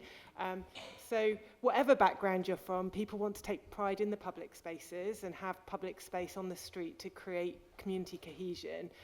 I witnessed firsthand when the Ruskin School of Art closed my street for an evening, and the space was repurposed for the evening as a pop-up play space, and people had chairs on the street, and it created that community cohesion between generations, between communities and people that don't normally connect. So I really support that idea. However, as someone that does live in a green ward near the Cowley Road, I do think there is a need for more community wardens.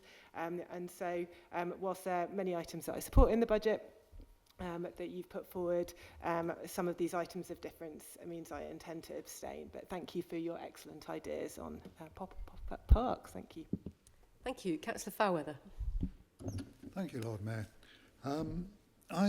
Unfortunately, I speak to oppose part of the Green Amendment. I really don't like the proposal to cut 2 of the neighbourhood wardens. There's a lot of low-level antisocial behaviour which needs reduction, and the police clearly don't have enough resources to deal with this. And I would echo my colleague Councillor Smoten's comments about putting pressure on the government to actually improve police funding. However, in the interim, the neighbourhood warden's idea is a step in the right direction, and with the right people in post could make residents feel a lot safer. However, I do welcome the pocket parks idea. I have at least 2 areas in my ward which would be suitable for this, in a very disadvantaged area in Cutslow. And before anybody claims that we don't have any disadvantaged areas in Cutslow, I point them to the statistics on the local council website. I regret, however, that I will not be supporting the Green Amendment, despite liking quite a few of the ideas in it. Thank you. Councillor Mundy. Hello. So on the bulky waste charge, I think people are kind of conflating things again, where there's this assumption that because people have to pay for bulky waste, they're just inclined to throw things in the street. I don't think that really is respecting the good intentions of the vast majority of people. I don't think it acknowledges the fact that even if it's completely free, people are still likely to throw things out in the street, bulky waste, if for whatever reason there is for people to throw things out. There is a cost to collecting bulky waste to us as a council. There's a cost to disposing of things illegally as well, actually. When you look at this enormous fly-tipped waste that was the other side of the A34, the criminals responsible for that will have been charging their quote-unquote clients for disposing of their waste in that way. You know, we don't have to drill this price down to 0 and sacrifice what we can spend on much more important projects in order to have this sort of false idea that we're going to reduce fly tipping to 0 purely on the basis of one individual policy. I think it's also really important that we remember that we're here to bring in policies that are going to give people pride in their place, pride in their communities. You all talk very passionately about your pride in the communities that you represent and the people that live there. This is why we have increasing our investment in community grants. This is a really important way of ensuring that our local people have a pride in their own communities, are able to get involved in what's going on in their communities. They've got things to do. We don't just need to be, you're throwing things away. Well, let's just stop you having to pay for bulky waste. There's ASB. Well, that must mean we need more enforcement officers. We actually are increasing the number of enforcement officers, just not as much as the Labour group budget has suggested. And actually, I think it's more important to think holistically about this and the fact that all sorts of people who could be susceptible to being involved in ASB would be better supported with things that could be done within the community grants project and the great community initiatives that are happening in that area. Thank you. Thank you. Councillor Malik. Thank you very much, Lord Mayor. On the community notice board and all that, I think since I've been a councillor about nearly 22 years or whatever year I count, I had notice board funded by my councillor budget or SIL or whatever money we get. I don't see, to go across and do all this, but it's up to them or how they want to produce it. this is something new. But on the bulky item is never the need than now, when the people are struggling for their end meets. So that not to say no, because I'm glad this side the penny has finally dropped, and then they decided to ditch this. But it was introduced at a wrong time and still is. And the amount of bulky item, if go on the ODS side, and there isn't any day when I'm driving by my taxi and I'm notifying and taking the picture and asking them to remove it. So this is a good idea, because what will happen is then people will know, because how many taxes people, ordinary Joe wants to pay, and then they still have to pay to take their rubbish away, their council tax, etc., and so on. So yes, I think it's a good idea, but I don't agree with them. So on that basis, I'm not going to support the amendment. Thank you. Okay, I've got Councillor Jafari Marbini, then we're going to have Smith, then possibly Turner, and then over to Powell, and that's then, yes. And then finally Jarvis to sum up at the end. Yeah, there we go. Jafari Marbini, off you go. Universalist approaches do work, and I do believe that getting rid of the bulky waste charge will improve the state of our city. And people do actually, a lot of people, residents are really upset by this, and there has been a visible deterioration in the city with the introduction of the charge. I guess my next point is really just about operational point, that I have been speaking to the community safety service managers about what is happening with the warden's work. And though I do think it is a step in the right direction to have them available more often, I do think a lot of their presence it would be helpful for it to be more in the evenings and at the weekends, when actually their presence and their work with communities would ensure that people feel safer and that there's a positive environment for all to be able to enjoy our city. And I really hope that from an operational side that the cabinet members do look at this, so that it actually is placed in the right place, rather than increasing warden availability during the daytime, when actually we all know that it's really more in the evening and at the weekend when issues occur. Thank you. Thank you. Councillor Smith.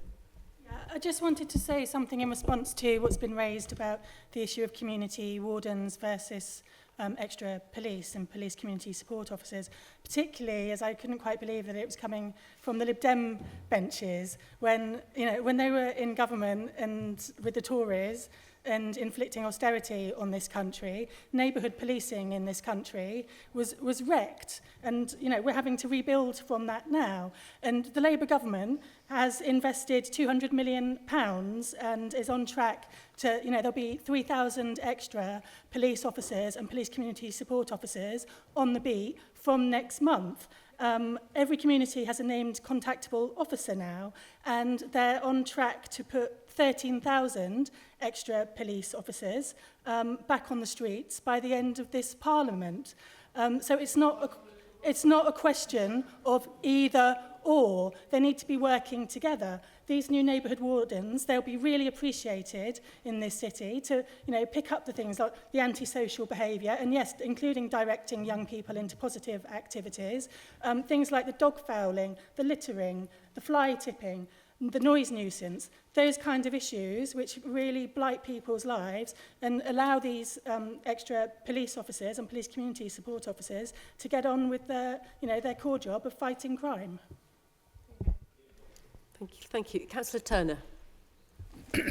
Thanks, Lord Mayor. Two quick points about parts of the city, actually. So we initially in our consultation budget proposed HRA-funded wardens. Naturally, they would be focused on our council estate areas, because that's where our council tenants are paying their rent. But we thought there would be significant benefit in expanding that further. And so I'd like to read out, if I may, verbatim, the office advice we were given. Hi Ed, comments our Community Safety Service Manager. An additional 2 general fund funded posts will give us the ability to increase our visibility in the city centre. We've already heard from one of the city centre councillors in this debate. The Cowley Road, and we're hearing from some of the councillors interested in that area. Templars Square, Gypsy Lane, and other non-HRA high footfall locations. Trade waste and fly tipping are a concern in these locations, as is the number of noise complaints from HMOs. It will provide more coverage as well of housing association areas such as Greater Leeds, where we get fly tipping and waste issues. So I hope what that does is when we watch who votes against the extension of this Warden proposal, Lord Mayor, I think we should be very clear which areas are going to lose out. The other area-specific point I wanted to make is that councillors Clarkson and Chapman and Taylor, who have been chewing my ear off about verges because the Marston Road is often cited as a particular challenge. It's one which is very visible and which gets too long. And so I'm also going to be really quite curious to observe which councillors don't want the extra verge cutting on the Marston Road. Councillor Powell. Thank you, Lord Mayor. So we've heard a lot today about pride in our city, and I think, that is something we all very, very much care about. But what our amendment seeks to do is to generate that pride through positive improvements via the public realm, rather than focusing on an enforcement-driven approach. I understand why they are proposing the introduction of neighbourhood wardens, and we have continued with that, but it is inherently a trial basis. Councillor Turner's already referred to the fact that there is not yet a job description. So what we are doing, if we fund that, is we are putting money into something which we do not know whether it will work, instead of putting it into demonstrable public realm improvements, like the notice boards that bear the logo of this council, and which I get written to about more than many other issues, surprisingly. I think there's a really important point here, that what we are proposing with the pocket parks, with the improvements to green spaces in our city, with the fund for park equipment, are demonstrable things that speak to the care that this council puts into this city, to our residents and to our communities. These are not things that are specifically for any particular community. Indeed, they are of massive benefit to the working class communities of our city, who are not having the same level of access to green spaces as those residents who are more financially well off. So I think there's a really, really important point here that, firstly, we shouldn't get under any impression that anyone here is trying to oppose pride in our city. It is our point here to try and foster that pride through demonstrable public realm improvements. And I think the last thing I'd say here, obviously, again, thinking of issues like antisocial behaviour, which come up, one of the biggest drivers of antisocial behaviour has been the reduction in services for young people across cities in the UK as a result of austerity. Something we're looking to do with the increase in community grants is put the power back into communities to enable them to fund things that will address that. So I think there's a divide here. We're focused on a holistic planning approach where we want to see community at the heart of stopping these issues, whereas it sounds like, with wardens, there's a very, very sort of enforcement-driven approach coming from the Labour recommendations, which, we're giving it its merits with two, but I don't think we should be going in with a really, really high number of wardens at the early stage. Let's see how it goes. Thank you very much. Thank you. And Councillor Jarvis, do you want to have a sum up? Yes, thank you, Lord Mayor. There's been a lot said in that conversation, so I'm not going to be able to pick up anything. So just wanted to highlight, I guess, some of the key points that I think are worth responding to. So I guess it's been the points been made by others, but Councillor Chapman's comments about having pride in our city, I think that the amendments that have been put forward by the Green Group do reflect the pride we want to have in our city, and we want to be proud about the future of our city, its public realm, and the experience people have in it. That is why we are seeking to put more investment into things like our parks, our green spaces, including creating new ones. That, I think, is indeed a point around having pride in our city and in our local communities. I think the conversation about fly tipping, I think in some ways has been helpful. I think in some ways it's been disingenuous. On the latter, I think one thing that hasn't been mentioned at all in this conversation is the role that private landlords play in the blight of fly tipping in our city. And there are some wards and some patches of our city where it is absolutely the case that it is private landlords that are responsible for the vast majority of fly tipping. And that's something that Budget Review Group and other bodies this council have sought to deal with in various ways over the years, trying to wrestle with. The idea, I think, that by scrapping the bulky waste collection charge in full, as opposed to by half, will stop those private landlords dumping mattresses all over some parts of our city at the end of tenancies, I think is just palpably untrue. The idea that the bulky waste charges are what's preventing them with dealing with waste at the end of a tenancy, I think is clearly untrue. So on the question around the bulky waste collection, our view is that yes, we want to reduce the financial burden on people as much as possible, but we don't think the evidence base is as compelling as others have argued that it is the bulky waste charges that is leading to increases in fly tipping. On neighbourhood wardens, I mean, what I would say on that is it is something that I think it is something that I think is a good scheme. The question is not whether we have them, but how many and when. And I think I would argue, and our group would argue, that this is something we should be looked to introduce on a smaller scale than the administration has proposed.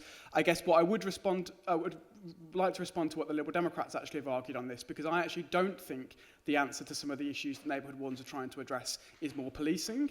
Actually, I think there is a really important role that local authorities have, and things like neighbourhood wardens have, in doing intervention work that the police are not best placed to do, particularly in terms of the relationship that some communities have with policing. I actually think it is a good thing to be that to be coming from a local authority. The question is how much we're spending on it now, and we would argue that, as in our amendment, that there are things that we would, at the moment, introduce some of the wardens that the administration is prioritising, and prioritise funding elsewhere as well. There was a huge number of things to respond to. I can't respond to them all in the time I've got, so I'll leave it there, and please vote for the amendment. Thank you very much. And on that note, we will now move to voting on the Green Group's budget amendment. Can I please see all of those in favour? Thank you. Can I see those against?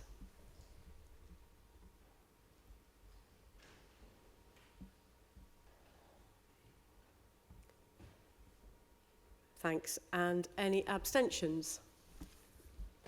Okay, and I'm pretty clear that has fallen. That has fallen. Okay. Thank you. We are now then moving on to the IOA amendment. So there are a couple of interested parties who are leaving the room. Just to remind everybody, it is after we have done this one, we are going to break for half an hour to have a time for any independent individuals to put motions in, amendments in. Okay, so over to Councillor Yateman to introduce the IOA amendment. Thanks. Thank you, Lord Mayor. We would like to start just by joining our colleagues with offering our thanks to Nigel. His stewardship and support has been invaluable to this council and to all of us as members. Our IOA budget proposal, while supporting a lot of the administration's proposals, continues on the theme laid out last year with a focus on community, youth and public space investment. On that basis, we had removed the additional funding allocated to the town twinning support. We feel in such challenging times for our local communities that these funds can be better directed elsewhere, although we appreciate and note the additional insight offered by councillors this evening. In further evidence of a disconnect with our county council, there have been concerns raised that some of the changes initiated by them are impacting the city council's ability to maintain the public spaces, either due to materials used or layout, such as Broad Street, which then means more manual cleaning and more cost for the city council. This is either an oversight or poor planning initiated by county council, who should shoulder or at least share more of the cost of additional maintenance. Our contribution to this has been reduced to reflect this position. We support the Sporting Infrastructure Improvement Fund, but we would like to redirect some of that budget to ensure investment in local community parks where smaller play equipment is reaching end of life, and we've also allocated additional funds to support developments in our larger parks, particularly around the lighting, to improve their safety and usability. We also support the plan for additional neighbourhood wardens to tackle persistent ASB issues, but we have reduced this to allow down to 2 to allow for a more proactive investment in youth centre schemes, which will support many families, particularly those on lower incomes, to provide activities and safe spaces for children.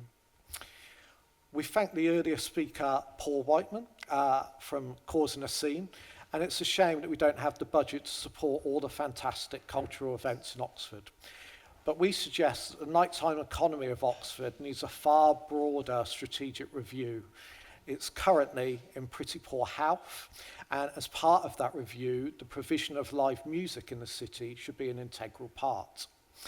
However, we feel the Cowley Road Carnival has a special place in the Oxford calendar and is an established and much-loved celebration of Oxford's multiculturalism. Having witnessed it being cancelled previously, we have directed the funding from the so far unspecified music events to help support this iconic event to ensure its viability. Community centres are valuable assets to our residents, providing affordable space and a wide range of support services. Lismore remains one of the city's most deprived areas, and the community centre has an important role to play, but it's becoming unfit for purpose whilst other areas have seen investment for new or redeveloped buildings.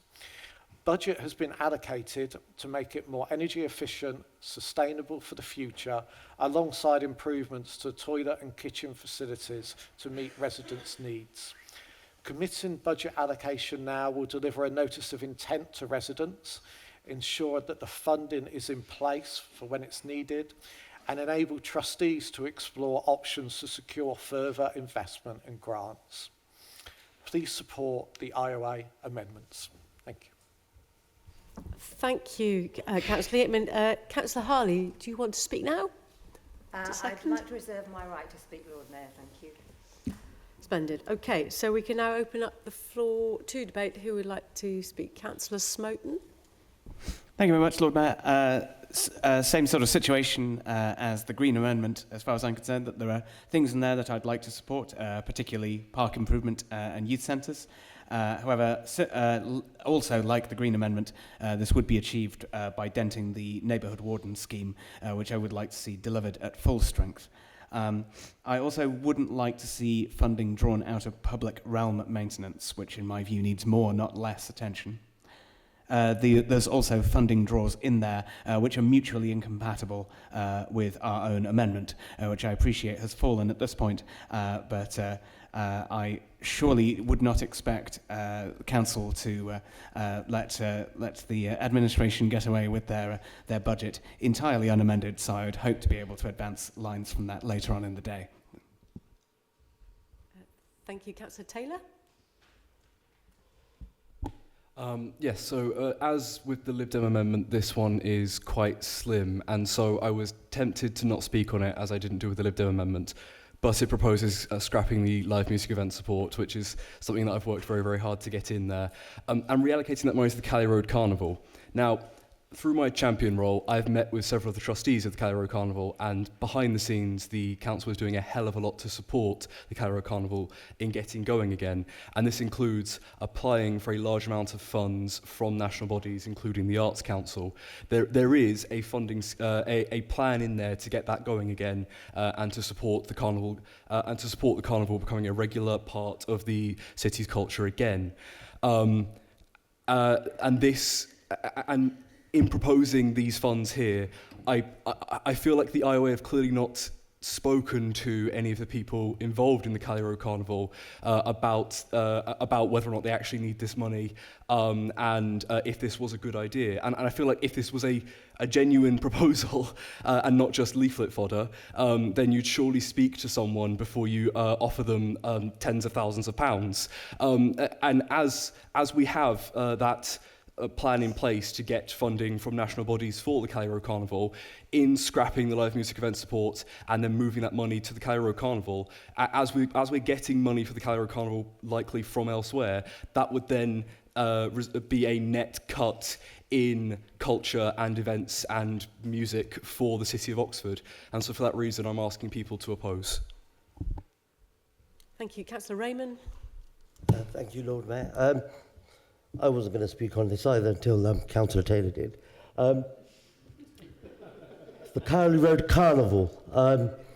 I think most people that don't live on Cowley Road and the traders on Cowley Road enjoy it, but I don't think the traders on Cowley Road actually want it. So us lot assuming here that they want it, they don't want it. It causes a lot of disruption to them.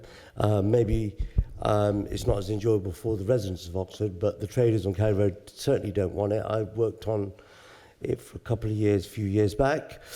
Maybe something of the mixture of both, a live music event and the carnival in South Park or some other park might work for both. But I think Councillor Taylor, maybe I'd be happy to help him and go and speak to traders on Cowley Road and see what they think of the carnival and what disruption it causes them. Thank you. Thanks very much. Councillor Ottino. Yeah, I'm just not convinced what you've said will be delivered from park improvements adds up to the figures you've got, which is like 145,000 over 3 years. We've got an amendment coming later on, which is specifically about one park, and I think it's 8 street lamps, which is costed at 75,000. So I'm not sure how you think you're going to deliver what you've said you're going to deliver, which included, you talked about lights in parks, for this amount. So I'm wondering whether really there is much basis to this proposal about parks, or you're just, again, making something to put on a leaflet. It doesn't feel like it's been costed in a way that the other amendment clearly has been. Thank you. Okay, I've got Councillors Brown, then Turner, and then back to Harley, and then finally Councillor Yates. Thank you, Lord Mayor. I just wanted to pick up on a few items in this budget. So firstly, obviously, I share the disappointment at some of the savings proposed to fund some of the items in here. I do find it slightly surprising that Littlemore Community Centre refurbishment is being proposed, meaning that half the group can't actually participate in their own budget. But I think I also wanted to pick up particularly the Cowley Road Carnival and park improvement aspects. So park improvements are actually already in the Labour budget. So my suggestion is that the best way of supporting that would be to support the Labour budget and actually funded at a rather larger amount than 50k. So the Cowley Road Carnival, I think it's wrong for us to pick out one particular potential beneficiary of a grant in the budget in this way. We would normally expect various potential people bidding for grants to go through a process. And I think this council has always been incredibly supportive of the Cowley Road Carnival. As Councillor Taylor has already said, we are doing a lot of work to support the committee, who are newly reformed and are hoping to get it going again this year. So I think it is really important that we just make sure that we're not sort of picking off individual areas, individual community centres, individual potential grants, but are making sure that we are putting in place budgets to which people can then bid. Thank you. Councillor Turner. Thanks, Lord Mayor. Just a couple of quick things. I mean, one is actually I welcome the tone with which this was proposed. Sometimes from some parts of the council chamber, the tone is not always very friendly, and sometimes, you know, you'd sense that there's full frontal disagreement. So actually, I think that the fact so much, you know, almost all of our budget is accepted with a few tweaks around the margins is welcome. And I also welcome the, Councillor Yateman's remarks thanking the officers. That I thought was spot on. There's still some elements where I think the group doesn't perhaps acknowledge quite where we are at the moment, and actually the same might be said of the previous amendment. So our base budget includes the best part of £1 million on community grants. Our base budget includes our award-winning Youth Ambition programme.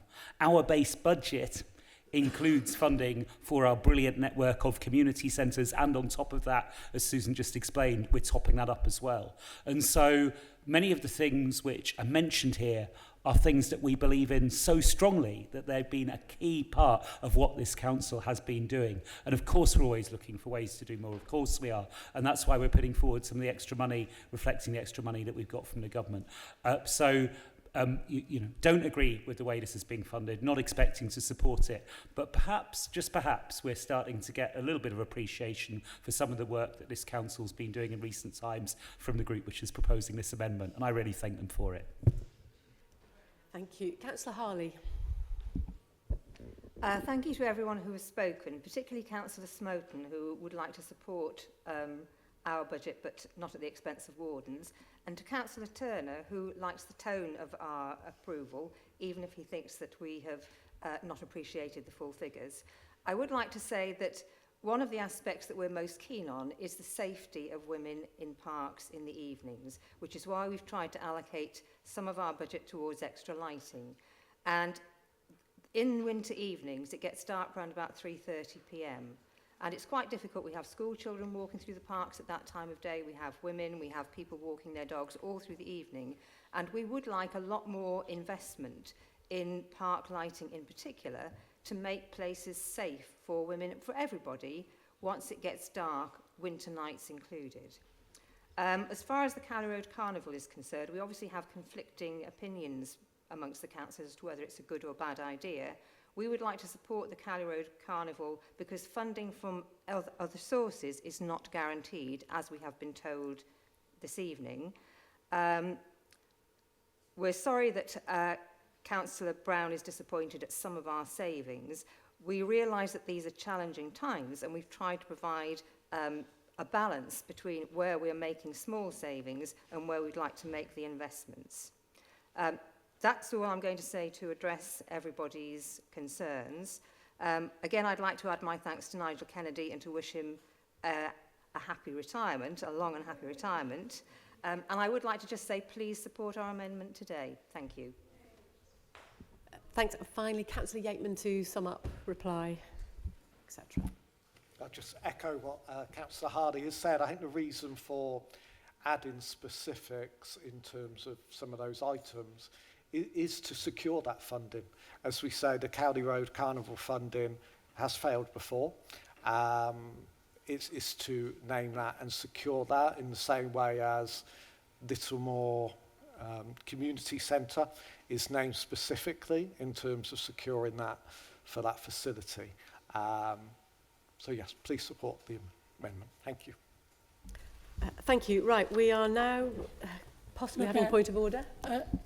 Point of information for the council, just that this council does fund Cowley Road works to the tune of £15,000 per year using our community impact fund already. Not a point of order, it's a point of information.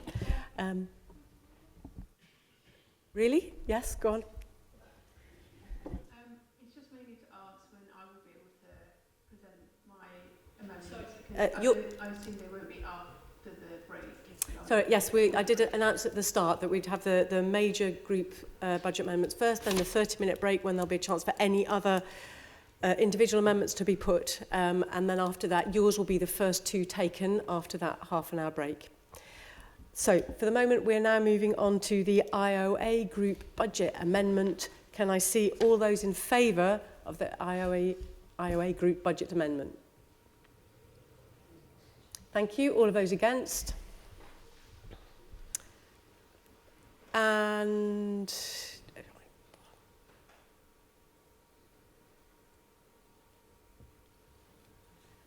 thank you. Any abstentions?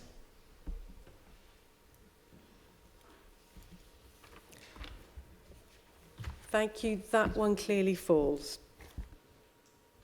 So we are now going to adjourn for 30 minutes. If anyone now has an individual amendment they want to submit, it has to be done within 15 minutes of now. So that's by 6 minutes past 8. And I'd like you all to be then back here by 20 past 8 to carry on.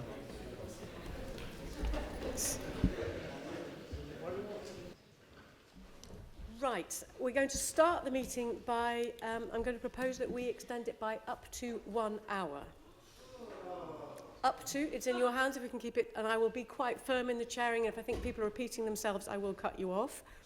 But do I have a seconder for that? Thank you, Councillor Brown. So then I think we just need to vote on that of an extension of up to an hour to avoid us having to come back a week on Wednesday. Okay? All those in favour? Thank you. Right. Okay. I think that anyone against? Abstentions? Oh, Susanna. Okay. Thank you. Abstentions? None. Right. Then, better get on with it now. Okay, so we're now moving to the individual budget amendments, and the first one is from Councillor Jafari Marbini. If you would like to introduce Thanks, it. Lord Mayor. I think we're taking them separately, so would you like me to just mention the first item, because we're taking the vote for them separately? Yes, thank you. Thank you. So these are pretty minor amendments, and they are to address needs that have been long stated by residents in Northfield Brook, which is the ward with greatest level of inequalities in the city, and I'm sure you're aware it's in the 10% most deprived in the country by the government IMDs, that's the indices of multiple deprivation. So it is an area of need, and the first item is around meeting the need for lighting in Gillian's Park, which is really well loved, but there is really poor lighting there, and we have really tried to explore the options with county officers around meeting this need. People often complain about not being able to walk in Gillian's Park after hours because of the lack of lighting, and unfortunately we have exhausted other options of funding for this. And the £75,000 will be met by changing the sporting infrastructure, but only in the 4th year. So the sporting infrastructure, obviously, practically speaking, in the 4th year, this council may not exist, so it doesn't affect the sporting infrastructure funding in year 1, year 2, or year 3. It's only affecting the sporting infrastructure in funding in year 4. And it will have an impact on increasing people's feeling of safety, and we know that having poor lighting is a significant factor towards violence against women and girls in public spaces, and also it's a barrier to freedom of movement. And it really goes against our aims of bringing a greener, healthier city. So I urge you all to please support this small amendment. Thank you. Thank you. Do we have a seconder for that amendment? Thank you. Councillor Malik, do you want to speak now or reserve your right? Thank you. Okay, any comments? Okay.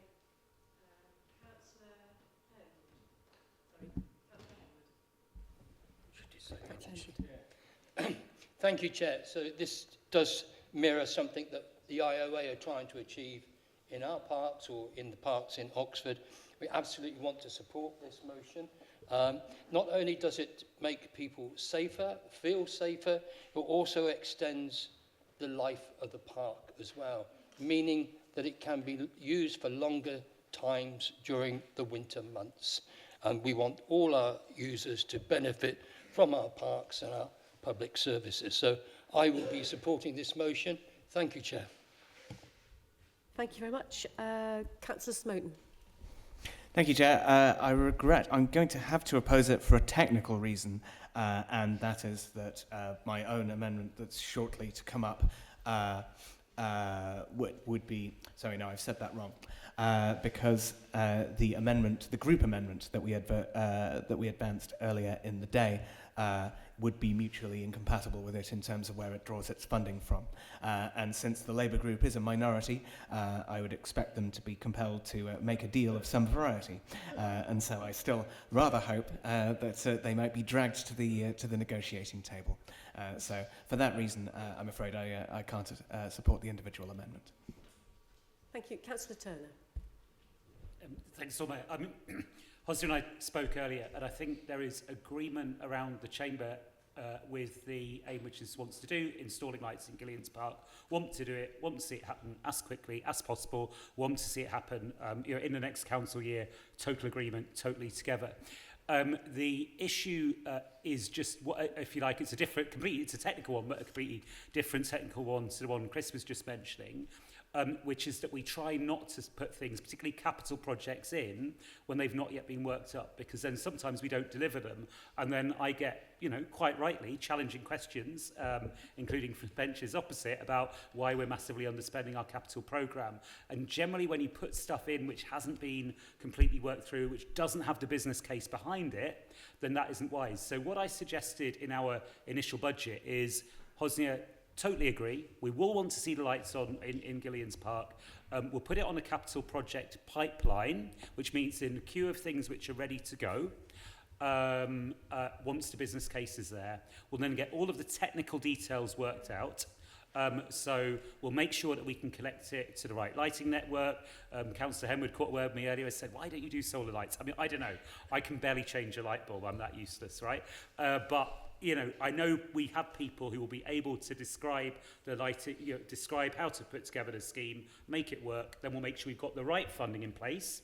Whether it's 90k, whether it's 110k, whether it's 70k, we'll be able to fund that out of our capital monies, and then we'll take it forward. So, I mean, Chris just mentioned about being dragged to the negotiating table. No need for that here. We're already there. We want to achieve the same thing.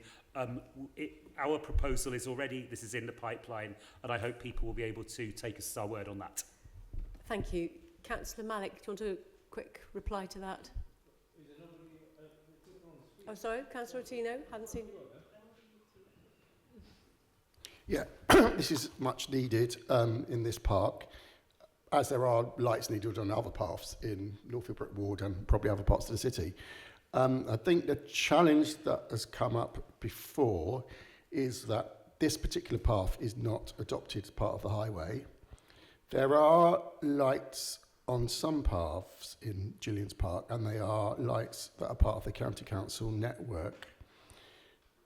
What I'm cautious is we don't put in lights that are then not connected to the County Council network, because if they don't agree to that, then effectively we're putting lights in that don't go on. So we need to be sure that the County Council is going to agree to connect them and pay for the electricity and, I guess, maintain them in the long run. And I think that was a stumbling block in the past, and that's one of the things that needs to be worked through. And when we're a unitary authority, it'll be much easier to work through that. Good point. Thank you very much. Councillor Mkongwe. Thank you so much. Just wanted to comment because obviously I worked on this project, and I thank Osne for bringing it on. It's a complicated capital work project which needs a lot of work, a lot of consultation with the police and everybody. So I just want to support what Ed said. Thank you. Thank you. So, Councillor Malik, now is your chance. Thank you, Lord Mayor. Well, I think as the proposer said, I mean, it has no effect because in 4 year time, maybe City Council is not here. So it is a technical point, actually. It's up to them, obviously, if they want to vote or not. And I'm not surprised, but always disappointed. You know, Liberal Democrat come out with these dealings and all that. They're very used to dealing stuff. So from national government to the local governments.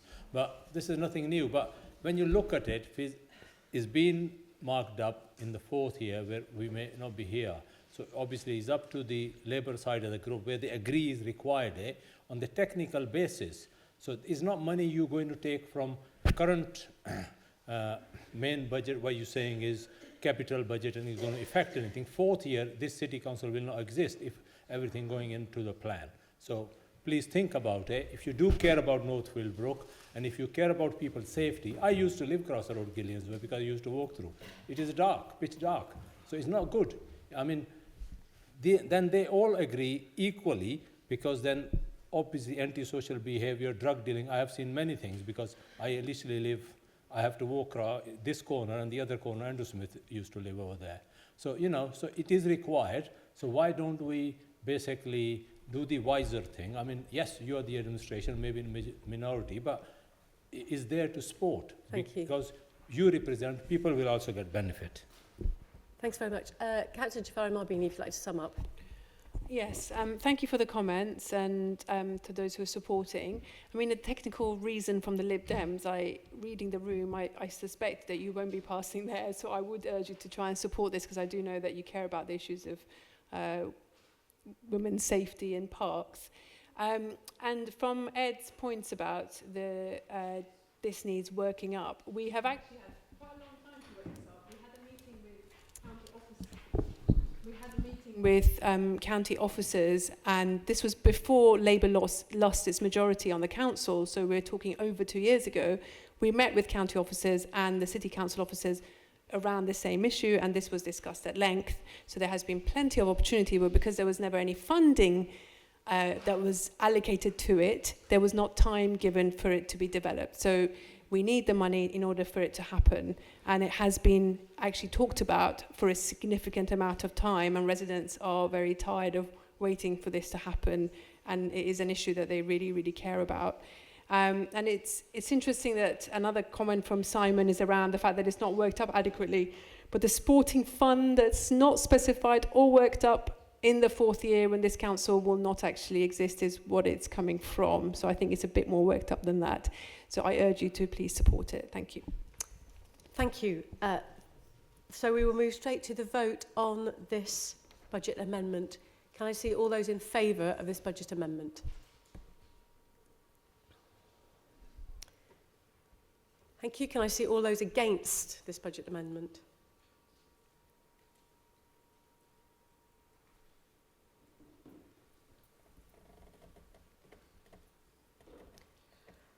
Okay, thank you. I believe that one has fallen. Oh, sorry, and abstentions, of which there are some.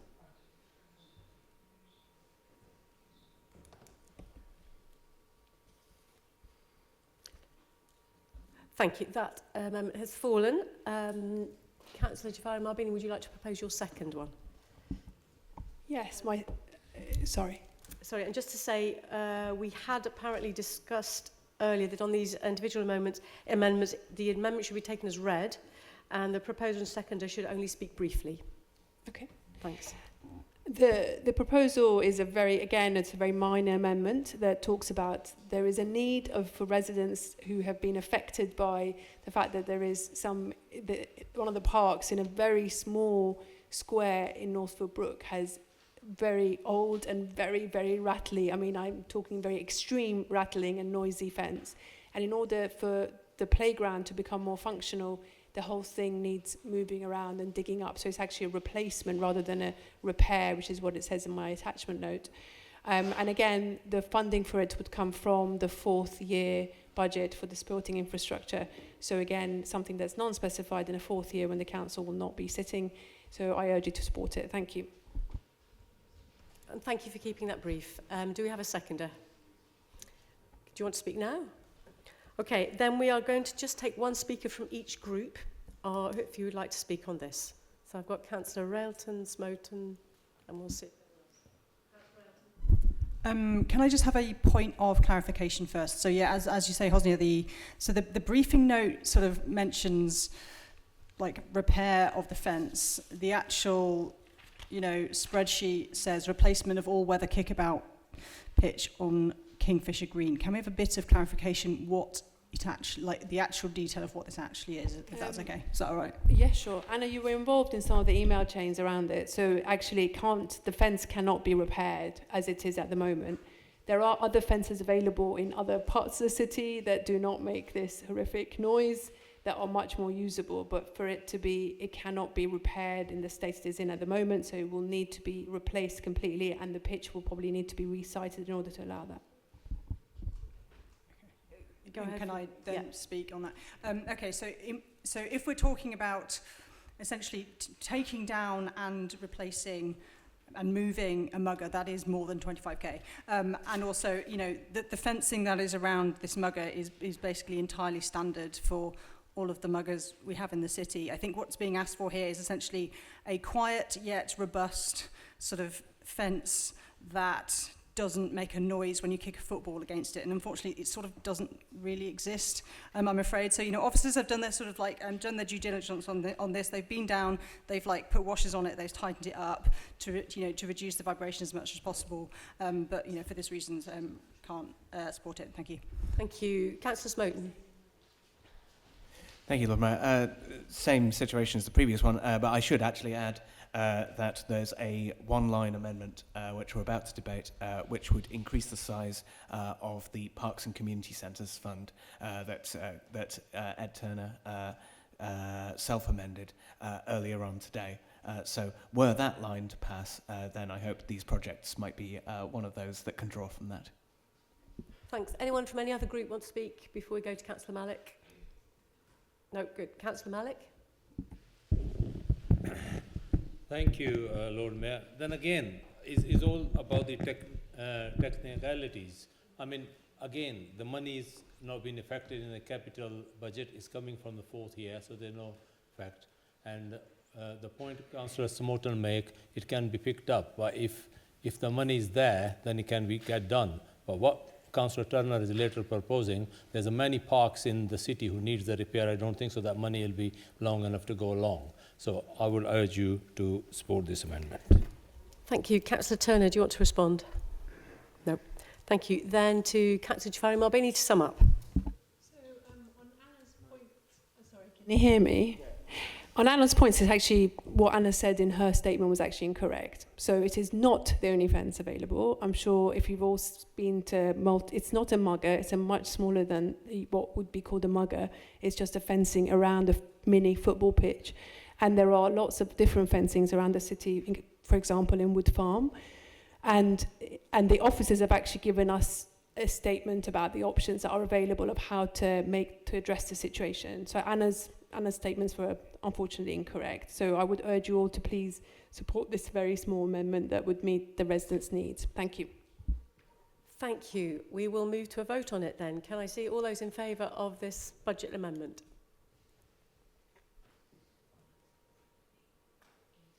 Thank you. All those against?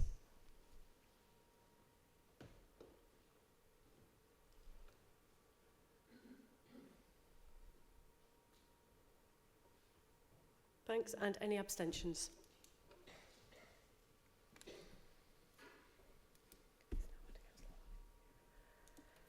Thank you. So that one has fallen too, which moves us on to an amendment from Councillor Harley on behalf of the IOA, which we're just about to circulate.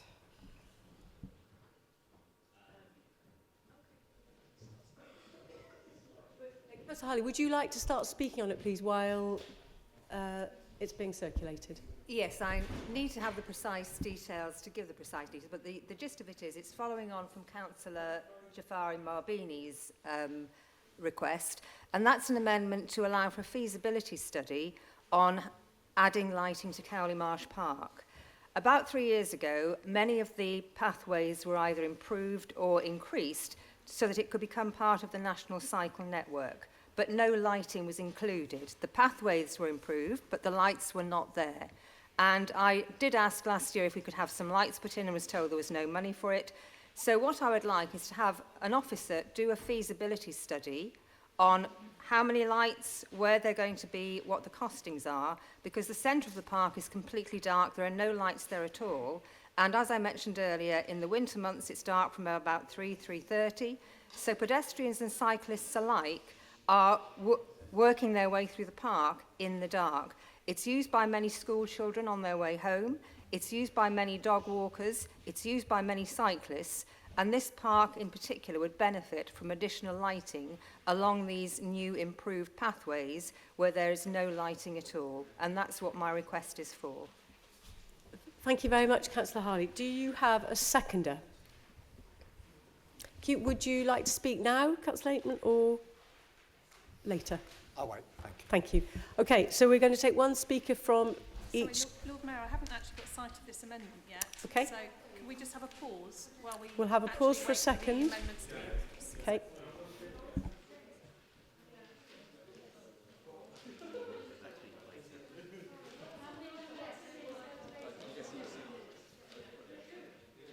Okay, folks, just to let you know, we only have 40 minutes for all of these individual amendments. We have got this one and two more to be finished by 9:13.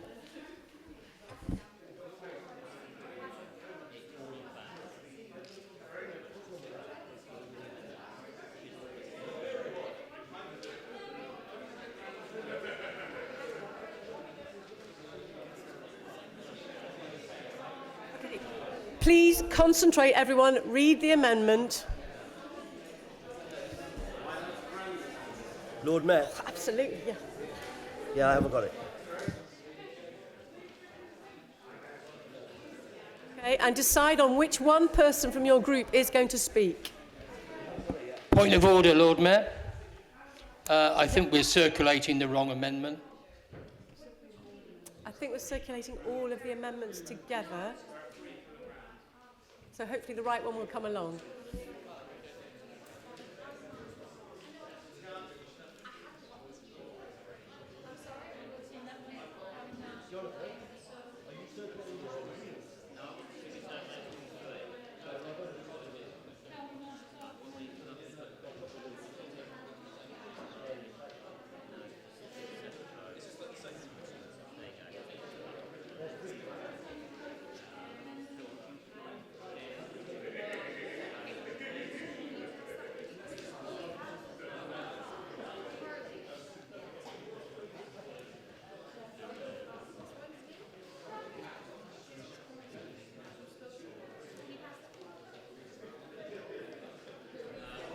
Okay, from the general level of chat, I'm assuming you have all read them.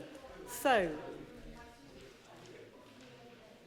Councillor Harley's budget amendment, who would like to speak about it? Councillor Brown.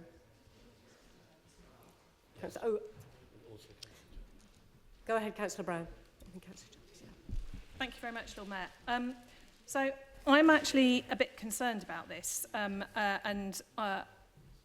for a number of reasons. There are often requests from across the city to put lighting in our parks, and the one exception to the rule where the police have actually supported it is Gillian's Park, which is why I think we are quite happy on these benches to look at making sure that we do put some money in our capital programme, as Ed already said, to fund that. But in most places, putting lighting in parks is actually encouraging people to take routes that are less safe, as well as being incredibly expensive to maintain and extremely difficult to manage. So I am not in favour of supporting this, because I actually don't think it is supporting community safety, and I particularly don't think it's supporting women and girls' safety. I think it is actually the reverse. I think it is actually giving people false comfort that walking through a park might be a safe thing to do in the dark, when actually what it does is light up the person walking through the park and putting people waiting in the shadows at a huge advantage if they want to attack them. So I am not in favour of this. Thank you. Councillor Jarvis. Thank you, Lord Mayor. Very briefly, just I think so. I expect I'm going to abstain on this simply because I think that there is already as we've talked about, the money that's already additional money for park improvements that gone in. There's going to be a conversation imminently about more of that. And I think in terms of setting the council's budget, I generally find that putting in requests for individual projects that are sort of directly or tangentially related to individual members' wards is probably not the best way we do budget setting. I think it's probably better on balance for us to set general pots of funding and then for our officers to go away and look at what the best use of that funding is in different areas. And so there are lots of places where it may make sense for there to be additional lighting within parks. There's long been calls for additional lighting in South Park, for example, at the top of it. That to me seems like something that we might want to look at. That's the sort of thing I would imagine that the Parks Improvement Fund can look at, and our officers can go away and look at what the best use of that funding is for. So rather than us committing to specific projects here, I think that's the better way of budgeting. Thank you. I've got Councillor Henwood, but we're really only allowing one from each group. So could you and Councillor Yateman decide between you which one of you wants to speak? And then Councillor Malik, and then hopefully we're done. Thank you, Chair. So I do disagree with our leader. I think illuminating the pathway so that we can see obstructions and trip hazards actually makes our pathways safer and able to use for all users, including our disabled users who access our parks in wheelchairs. So I do recommend this feasibility study.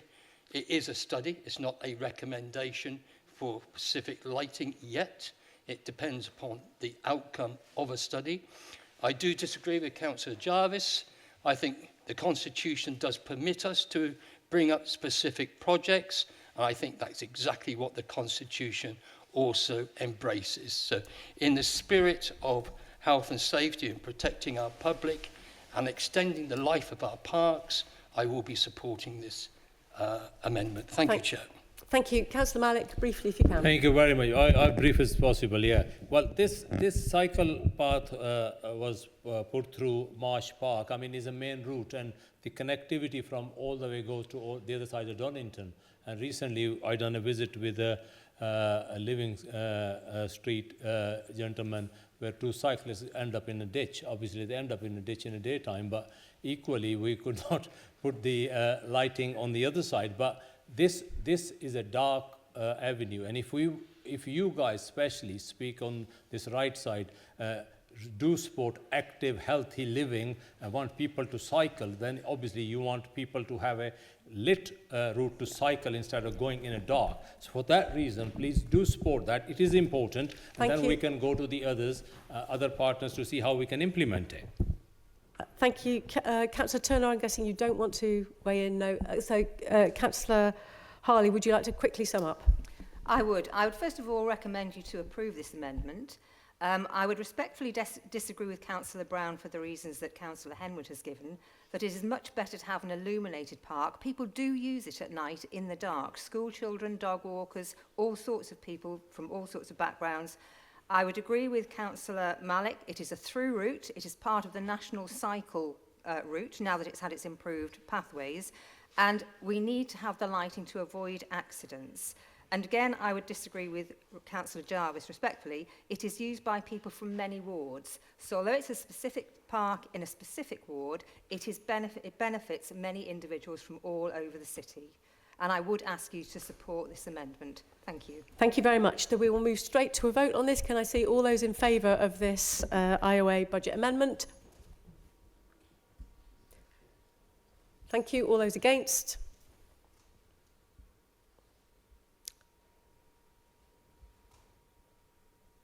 And any abstentions? So you can keep them up, but that one has clearly fallen. So we are going to move to the next amendment, which is Councillor Smoten. Very briefly, please, as proposer and seconder. Take it as read. Taken as read. Do I get to propose it? Brilliant. Thank you. And hang on, no, I was going to propose it. Right. I hope this addresses what's been said about the PRAST 2 items. This is modelled pretty much exactly after the strategy that Councillor Turner was using earlier today, which is to create a general purpose fund, and in fact to enlarge the fund that he himself created earlier today for community centres and for parks. That was of £150,000 in size. Well, I think one thing's for certain, and that's that today we've heard a lot of worthy and interesting and worthwhile ideas to improve our community centres and our parks. So what I propose to do is to take the final 2 years' worth of what would have been the International Links funding, in acknowledgement of the fact that that will change vastly when LGR has taken place, and instead use that to double the size of that fund, so there'll be a £300,000 capital fund available for improvements to community centres and improvements to parks. And I hope that's something that might serve the case that's been described in Cowley Marsh. I hope that's something that might serve Councillor Jafari Marbini's needs in Northfield Brook. I would urge you please to vote in favour of spending that money to improve our parks and to improve our community centres. Thank you. Councillor Miles, would you like to second that very briefly? Yeah, I second it. I second it, and lighting and having accessibility of parks for people at all times of day, including 4 o'clock in the afternoon in the winter, will be, I'm sure, something that could fit within the scope of this. Thank you. Thank you very much. Then we will hear from Councillor Powell and Councillor Turner. Thank you very much, Lord Mayor. I'll try and keep it very, very brief. The changes introduced by this come at the end of the multi-year financial settlement, a time where it's likely that this administration and authority may not exist. That means that basically what we're doing is getting spending out onto things that really, really matter to residents. The other thing, of course, is that with the International Links funding continuing in the short term, that gives us the option to look at things like community hosting, like crowdfunding, to keep that function running without necessarily having to come from our budget. And there is so much opportunity in this city. The money we've put in here, proposed, would really, really help for a number of reasons identified very, very well by our colleagues on the other side of this chamber, allowing for much needed expenditure across our parks and green spaces as well as our community centres. I hope everyone will support the motion. Thank you, Councillor Turner. Yeah, I can see where this is coming from, and I think it's pretty finely balanced, Lord Mayor. I think there are two sort of problems, really. I mean, one is that we've agreed that we're going to set a 4-year budget. That's kind of the rules of the game that we've agreed. And I think it's not really in the spirit of that to say, actually, we're going to raid years 3 and 4 all over the shop in order to do stuff that we want to do. Now, I can see the rationale for doing it, but it's not really in the spirit of the ground rules that we set ourselves. And also, there's another point, which is about our expectations of the new authority. So a little, in fact, a change we've not talked about yet, but which we brought in, was to increase the grants funding in years 3 and 4, because we said actually we wanted to maintain the advice centre grants, right? And we previously, somewhat reluctantly reduced that. But we said our message to the new council is, if you've taken over by then, please continue to fund our advice centres. And there's the same sort of logic going on here in terms of supporting the town twinning links, who do draw on all of the things that Alex, I think, pointed to as being good practice already. So that's why I think there's a reason for not voting for it. I don't think anyone's going to have their evening ruined either way on this one, but really in terms of rules we set and the expectations of the new council, those would be reasons not to support it. Thank you. Councillor Raymond. Thank you, Lord Mayor. I think Councillor Turner said everything that I was going to say. Can we move on so then? I won't say anything. Yeah. So I won't say anything except I oppose it because we've set a 4-year budget. If this was the case, then this side should have only discussed a 2-year budget to start with. You can't chop and change just to get individual amendments now. Beautifully put. Thank you. Councillor Henwood, if you could be Thank brief. you, Lord Mayor. I'm really looking forward to this evening and waiting for Labour Group to vote in favour of an opposition group amendment. Hopefully that will happen this evening. Probably not. Thank you. I am actually going to vote in favour of this. I think this is a reasonable and achievable objective for the council and the people that we serve. So thank you for bringing this forward. I will be voting in favour. Thank you. We've got 9 minutes to finish this one and the next amendment. Yeah, Go. I will absolutely oppose this, because the reason I will oppose it, because they can't pick and choose.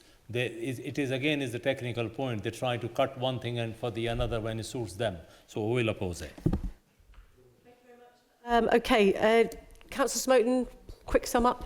Yep, Councillor Turner, Councillor Rahman and Councillor Malik have all made the same point, and it all has the same hole in it.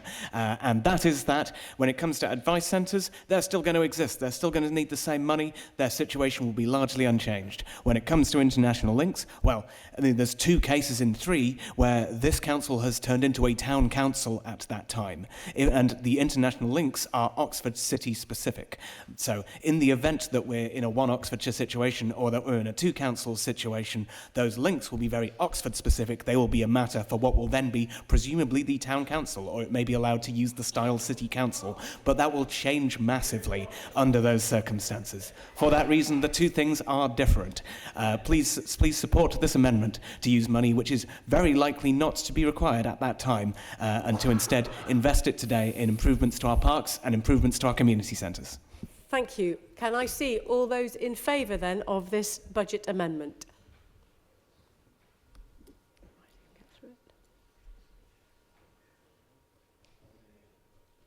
Thank you. All those against?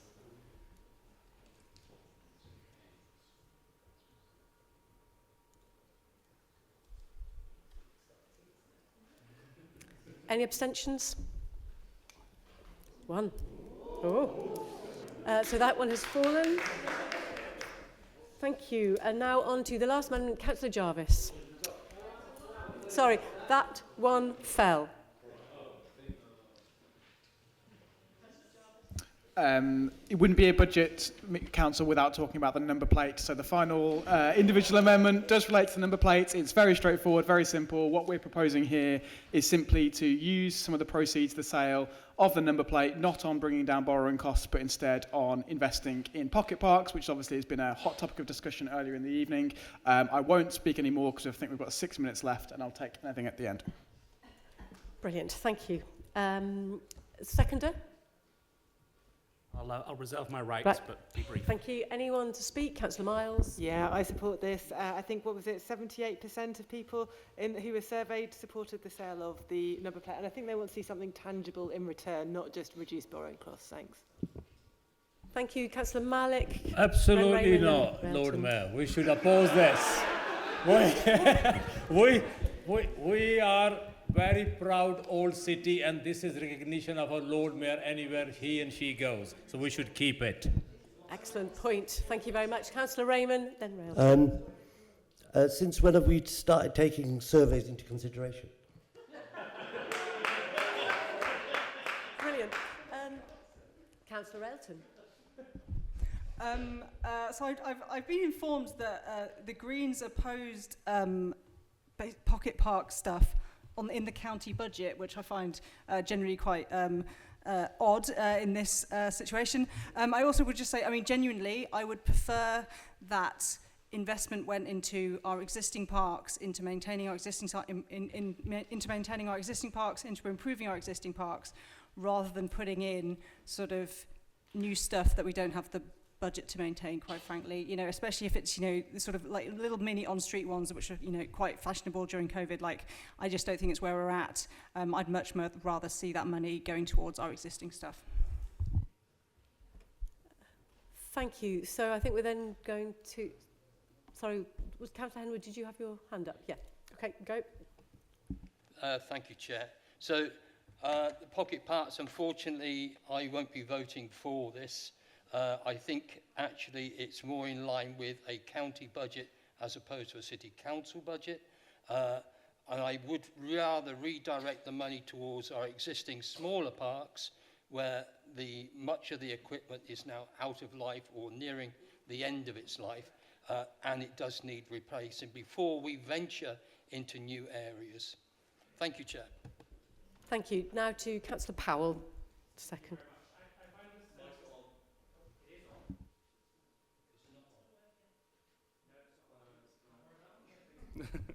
Right, that's better.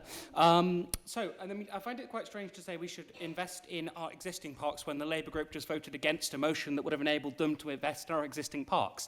The reality is that, you know, that was the last amendment which you could have voted for. This is another opportunity to take something that is, and just to address Councillor Malik's point, already in the budget to be sold and just address it to something immediate and tangible to the residents of this city. It would be a real shame if we were sat here on a minority administration where we managed to vote down every single possible amendment we could make to the budget. This is a chance to do something that is tangible for the residents of this city. Please vote with the amendment. Thank you. Councillor Jarvis, very quick sum up.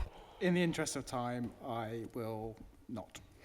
Oh, thank you. Much appreciated. So please may I see all of those in favour of this amendment?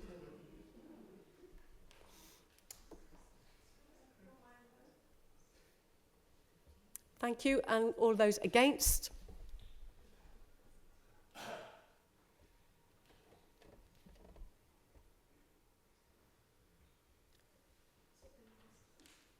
Thanks. And abstentions? Fallen? And that one has fallen. So, thank you very much, everybody. We got through all of the individual amendments in the allotted time, which now takes us on to a debate on the budget as a whole. If anyone's got any energy left for that. So, Councillor Brown, you reserved your right. Do you want to speak now, or shall we just... Are there any other speakers? I said that there are other speakers. Yes, okay. We'll leave it. So, Councillor Smith. Is that working? Yeah. Thank you. I've listened I've listened carefully to the debate and saved my voice for the end of the evening, and I will keep it short. I think everybody in the chamber would agree that we still have a cost of living crisis in this country, and any increase on council tax is felt by those who actually can least afford it. Council tax is a regressive tax. What I'm disappointed about, and because national government has been mentioned and thrown at us and things, that I do regret that this new Labour government has decided to spend taxpayers' money on doing reorganisation, local government reorganisation, throwing us all into a flurry of having to look at new boundaries and so forth, and new ways of working. I would have much preferred this government to look at perhaps reorganising the raising of local taxes in a much fairer way for everybody. It's a regressive tax, and it's a shame that we still have it in this country. Thank you. Councillor Powell is next. Sorry, just quite a specific question that I hope Councillor Turner might address in the right of reply, which is basically around the community wardens. I know there's already been a suggestion of some of the things that might be included within their job description. We are putting forward quite a substantial amount of money into them, and I would really, really like some sort of detail. I appreciate he can't give a full prospectus, but some sort of detail on what exactly it is they would be doing. And secondly, are there any examples of where other authorities have used them and where they have worked? And it would be really, really great if we could get an answer on that. Thank you. Thank you. Councillor Taylor. Yeah, I'll be brief because we don't have a lot of time. The biggest things that we're proposing as part of this budget are things to do with temporary accommodations, to do with council houses. I mean, there's multiple £1 million things that are going in there, and there's been essentially no discussion on it tonight. As has been mentioned multiple times, a lot of the amendments felt like tinkering around the edges. Ajaz put it right when he says some of the amendments felt like they were amendments because it felt like we needed to have amendments more than anything. Look, there is a great consensus in this council on much of the big ticket items, on much of the most important work that this council does, and we've seen that today. As a result, I hope we do pass this budget because it's quite clear from the discussion that we've had that we all broadly agree on the most important things that the council actually does. Thank you very much. Thank you. Councillor Smoten. Thank you very much, Lord Mayor. I think the time has come then for us to decide, are we going to let a minority pretend that it's a majority? We have a minority administration in front of us, which is fronting it out so far. It clearly believes that it is going to be able to get out of the building today with nary a scratch on their budget as it came through the front door, except perhaps for the very small ding that Councillor Turner administered for himself at the very beginning there. Now, between us, all of us on the opposition benches, we can either all have a little bit of what we want, or none of us can have any of what we want. Thus far, we have failed to put those numbers together, but surely now is the time. Because if we would... Are there those amongst us who really want the Labour group to be empowered to act as if it is a majority when it does not have the numbers in the chamber to be such? If we come together, there's a lot of good ideas that have been put on the table, and we are in a position to all get a little bit of those things done. And it would be a very great shame to leave tonight with none of those things accomplished, with all the effort invested in developing these ideas, these worthwhile ideas, these things that ought to be done. Please vote no on the budget, bring the Labour group to the negotiating table, and let's work out a sensible compromise. Councillor Conway. Thank you, Chair. Just want to put on record on the tribute to Nigel. I worked with Nigel in my earlier years as a councillor on the Audit and Governance, Company Scrutiny Panel, Budget Scrutiny Panel mentioned it. I will truly miss you, Nigel, because of course you introduced me to local government finances. The other thing that we did, and it's not mentioned, it's probably the procurement strategy. We have got one of the best procurement strategy, I believe, in the country. It did mention something quite important, that we haven't yet issued Section 114. It's quite important we take note and we give credit to this administration.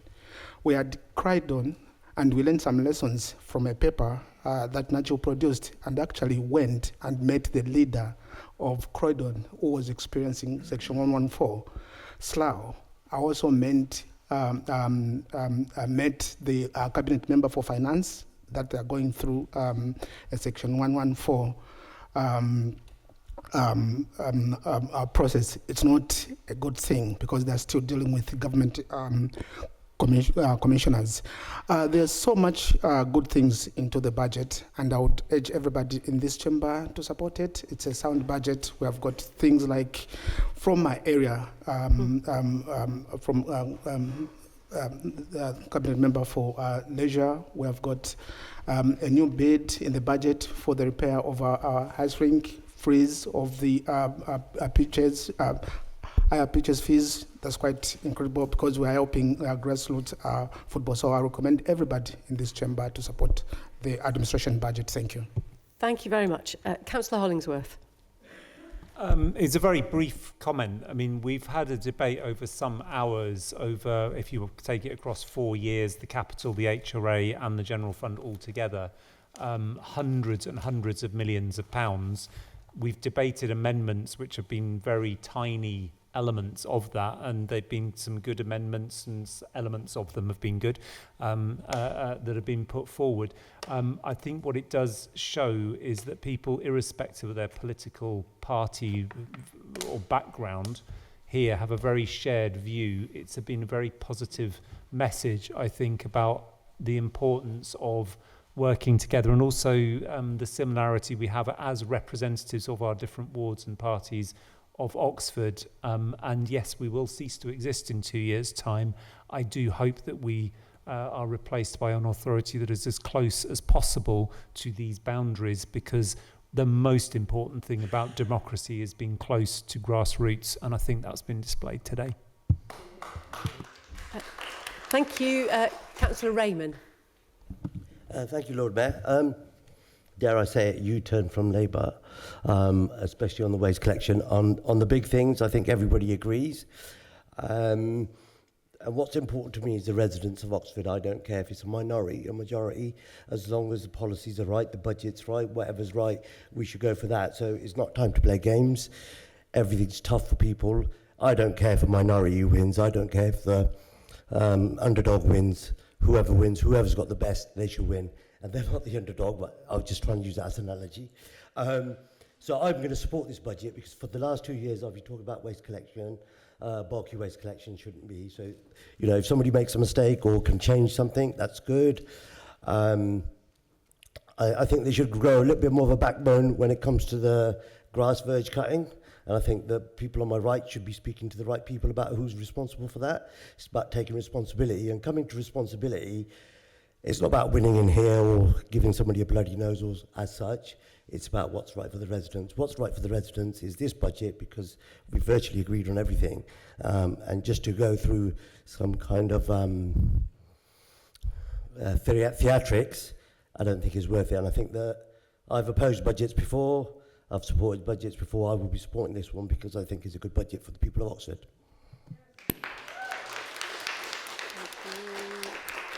Councillor Mallock. Thank you, Lord Mayor. I don't think so. It's a very good budget for Oxford, but however.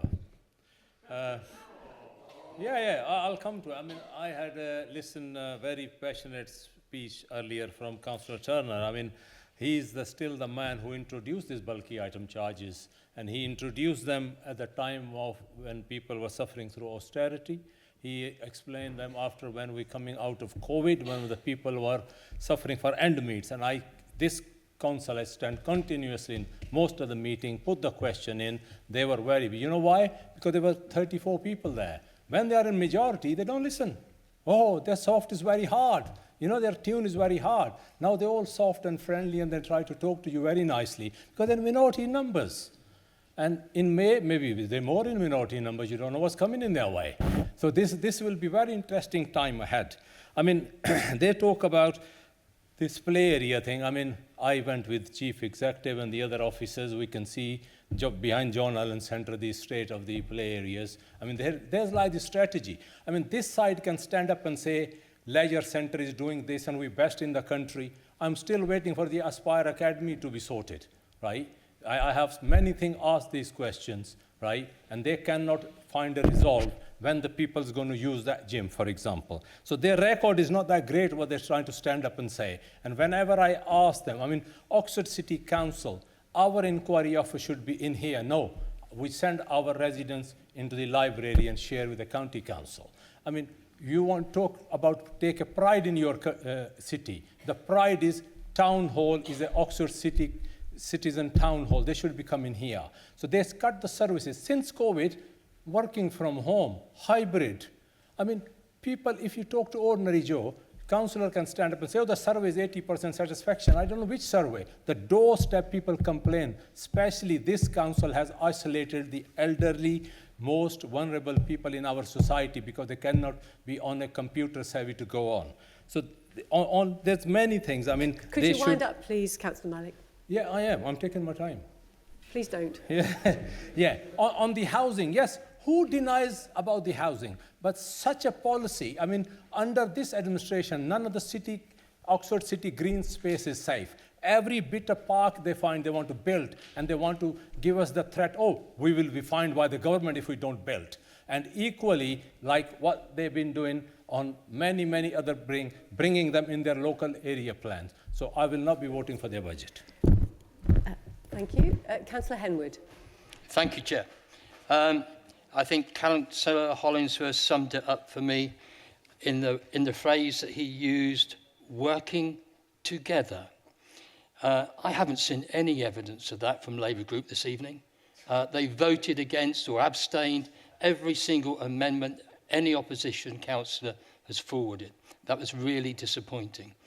I won't be voting for the Labour Group amendment, main budget, for one reason.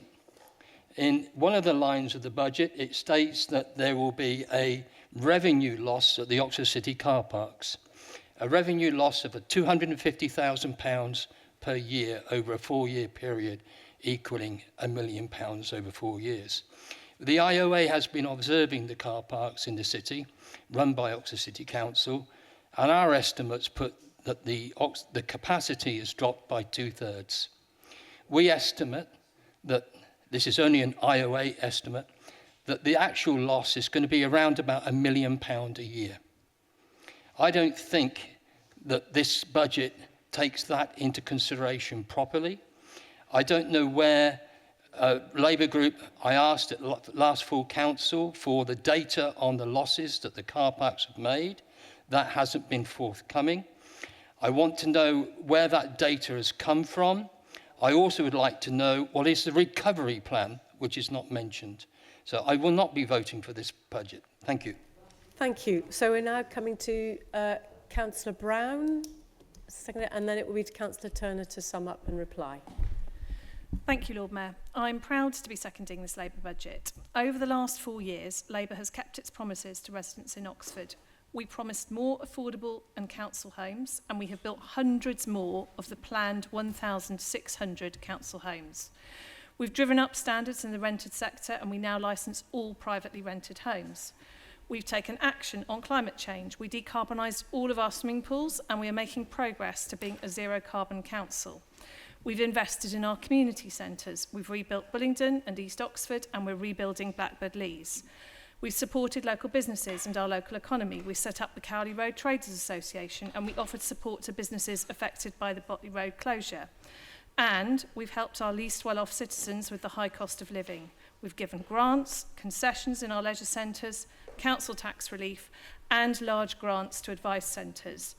We've also, and I'm very proud of this, continued to promote and pay Oxford's living wage. And we are very proud that we founded that, and we now support, and we still support it, and it's now being paid by over 190 organisations in the city, helping local residents with the cost of living and enabling them to have more spending power in our local economy. And I mention all of these things because they are all being delivered in our budget as business as usual. 90% of our budget, over 90% of our budget, is absolutely agreed by every single person in this council chamber. But importantly, the Labour government's financial settlement to our council has enabled us to do some new things too. And in deciding the areas of focus for that spending, we have listened to what local residents want for our city. We know that what local residents want is more affordable housing, and we are delivering it. We have heard loud and clear that local residents want us to tackle fly tipping, cut verges more frequently, and help them feel safer in their local communities. So, free bulky waste collections, gritting of cycle lanes, additional verge cutting and community safety wardens, as well as other issues that have been raised like support for live music and grassroots sport, are all in our budget. Thanks to our sound financial management of our local council,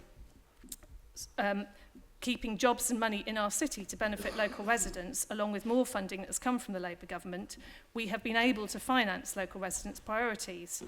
We will further increase the cutting of verges, as I've said, reversing cuts introduced by the Liberal Democrat county, as well as reversing the charges for bulky waste collections, which were introduced under Tory austerity.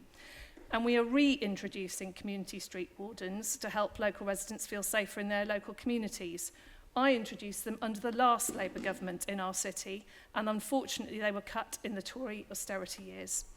So we have got a pattern of community wardens which we can go back to, just to answer your point earlier, Alex.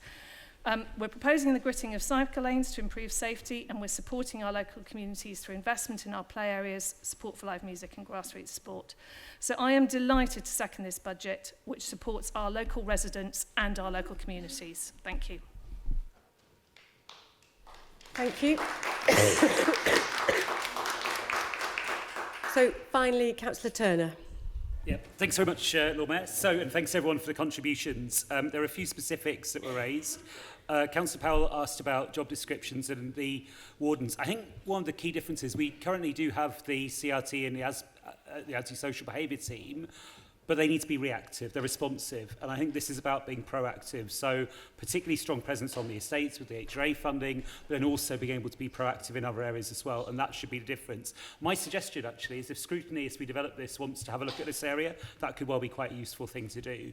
On car park income, one of the reasons why our proposals were made fairly late in the day was we wanted to actually see how that would play out and get the benefits of officer advice. So our group took on one-to-one the recommendation of our finance and property teams in respect of car park income. That's not a political judgment, it's an officer judgment, and I've got absolute faith in the judgment that they made for us. In terms of, I suppose, Saj made some comments about personality, and I'll take them in a friendly spirit. I mean, actually, some members opposite may remember when we had a majority, we actually accepted an amendment. I think it was Councillor Gant's amendment about TESOL at the time. And we would have got the budget throughout, but actually we did want to listen. We brought an amendment today because I reflected on the strength of feeling around parks and around community centres. We're going to, we put Hosnia's proposal in a pipeline, that's going to be fine. And I've been catching a word at different moments tonight saying, look, whether this goes through or not, we're going to try and make some things happen. And I think just generally, I'd like to think that cabinet members are pretty reasonable and pretty responsive. We look each other in the eye. If we can make things happen, then we do. Not everything can happen because we don't have the money for everything. That's where we are. And I'd like to think that that's kind of the sort of personality we run the council with. It'd be lovely if there was a majority for Labour. If there isn't, though, we just kind of crack on, do the best we can. And what's before us tonight is really, really good. So if you like making bulky waste collections free, then you need to vote for our budget. If you like full council tax reduction scheme for those on low incomes, you need to vote for our budget. If you like the new wardens coming in, then you do need to vote for our budget. If you like the gritting of the psychopaths, then you need to vote for our budget. If you like live music and you want it supported, then you need to vote for our budget. And if you want 1,600 new council homes, what do you need to do? You need to vote for our budget. There we go. So now you know what you've got to do. Okay, thank you very much. We are now going to have a named vote on this Labour group's budget. So I will hand over to our Democratic Services team. Thank you, Lord Mayor. Councillor Lubna Arshad. Support. Councillor Mohammed Azad. Against. Councillor Susan Brown. Councillor Nigel Chapman. Councillor Mary Clarkson. Councillor Tiago Koresh. For. Councillor Lizzie Diggins. For. Councillor James Fry. For. Councillor Lawrence Foweather. Against. Councillor Andrew Gant. Against. Councillor Stephen Goddard. Against. Councillor Judith Harley. Against. Councillor David Henwood. Against. Councillor Alex Hollingsworth. Councillor Chris Jarvis. Abstain. Councillor Theodore Jupp. Against. Councillor Emily Kerr. Okay. Councillor Mark Ligo. Councillor Sajid Malik. Councillor Catherine Miles. Against. Councillor Max Morris. Abstain. Councillor Lois Muddyman. Abstain. Councillor Edward Mundy. Abstain. Councillor Chewy Makonge. For. Councillor Simon Ottino. Councillor Alex Powell. Councillor Susanna Pressel. Councillor Asma Kayam. Councillor Anna Relton. Councillor Rosie Rule. Abstain. Councillor Diane Regisford. Abstain. Councillor Ajaz Rahman. For. Councillor Kate Robinson. Councillor Mike Rowley. Councillor Linda Smith. Councillor Ros Smith. Against. Councillor Chris Smoten. Against. Councillor Anne Stairs. Against. Councillor James Taylor. For. Councillor Ed Turner. Councillor Louise Upton. For. Councillor Naomi White. And Councillor Ian Yateman. Against.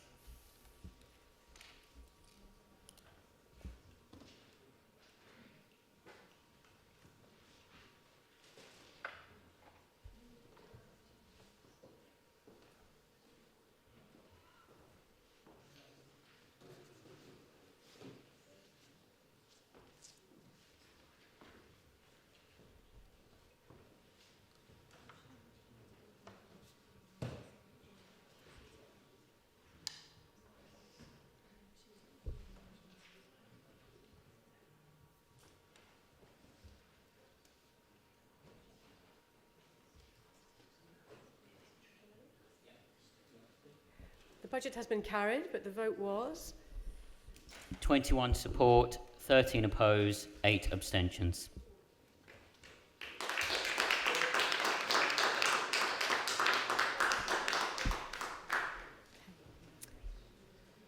agenda item 12. Council tax setting. I call on Councillor Turner to introduce this report. Yes, notwithstanding a lot of sympathy for what Councillor Ros Smith said about the system, we need to levy council tax and propose to do so by means of the recommendations in this report. Thank you. Do we have a seconder? Formally second. Thank you. Okay, does any council member want to comment or ask questions? No. No. Okay, in that case, Councillor Brown, do you want to speak as a seconder now? No. Then I'll put the recommendation to the... It's a named vote again, a recorded vote. So, again, handing over to Jonathan. Thank you, Lord Mayor. Councillor Lubna Arshad. For. Councillor Mohammed Azad. Against. Councillor Susan Brown. For. Councillor Nigel Chapman. Councillor Mary Clarkson. Councillor Tiago Koresh. Councillor Lizzie Diggins. For. Councillor James Fry. For. Councillor Lawrence Foweather. For. Councillor Andrew Gant. For. Councillor Stephen Goddard. For. Councillor Judith Harley. 4. Councillor David Henwood. 4. Councillor Alex Hollingsworth. Councillor Chris Jarvis. 4. Councillor Theodore Jupp. 4. Councillor Mark Ligo. 4. Councillor Sajid Malik. Councillor Catherine Miles. 4. Councillor Max Morris. 4. Councillor Lois Muddyman. 4. Councillor Edward Mundy. Councillor Chewy Makonge. 4. Councillor Simon Attino. Councillor Alex Powell. Councillor Susanna Pressel. Councillor Asma Kayam. Councillor Anna Railton. Councillor Rosie Rule. 4. Councillor Diane Regisford. 4. Councillor Ajaz Rahman. Abstain. Councillor Kate Robinson. Councillor Mike Rowley. Councillor Linda Smith. Councillor Ros Smith. Councillor Chris Smoten. Councillor Anne Stairs. Against. Councillor James Taylor. 4. Councillor Ed Turner. Councillor Louise Upton. Councillor Naomi Waite. Councillor Ian Yateman. 4.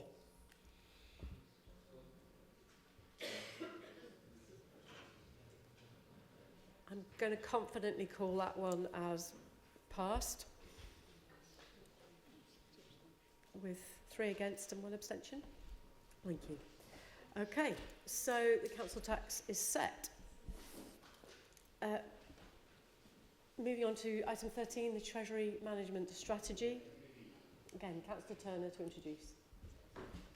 Yeah, thanks, Lord Mayor. An important document, one which governs our Treasury function, relatively unchanged compared to previous years, certainly compared to last year, an approach which has served us well. So I commend the document to Council.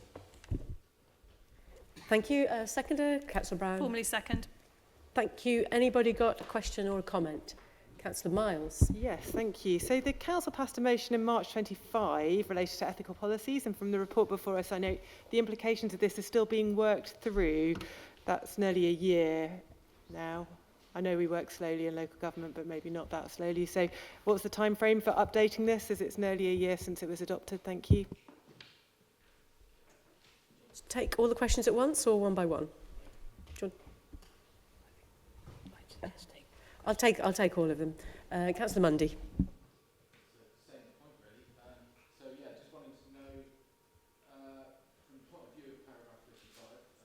Microphone. Sorry, yeah, from the point of view of paragraph 55 and the motion from March 2025. Also, I wanted to know how we're going to be ensuring that Treasury management investment policy would adhere to both the ESG policy, the environment, social and governance policy from before, and the March motion to the fullest extent possible within legislation.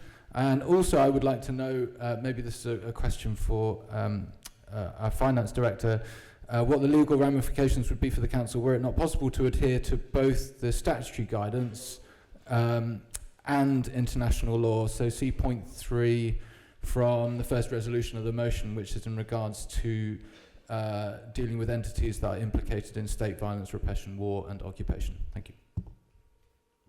Thank you. Councillor Smoten. Well, this is going to sound odd now. I was going to shoehorn this one in because I realised I hadn't managed to get it in any previous debate. Would the proposer agree with me that we're all extremely grateful for Nigel Kennedy's very dedicated service over his many years at the council, and I just wanted to note, as I had not had the opportunity to do, that I'm personally extremely grateful for his help and wish him a very happy retirement.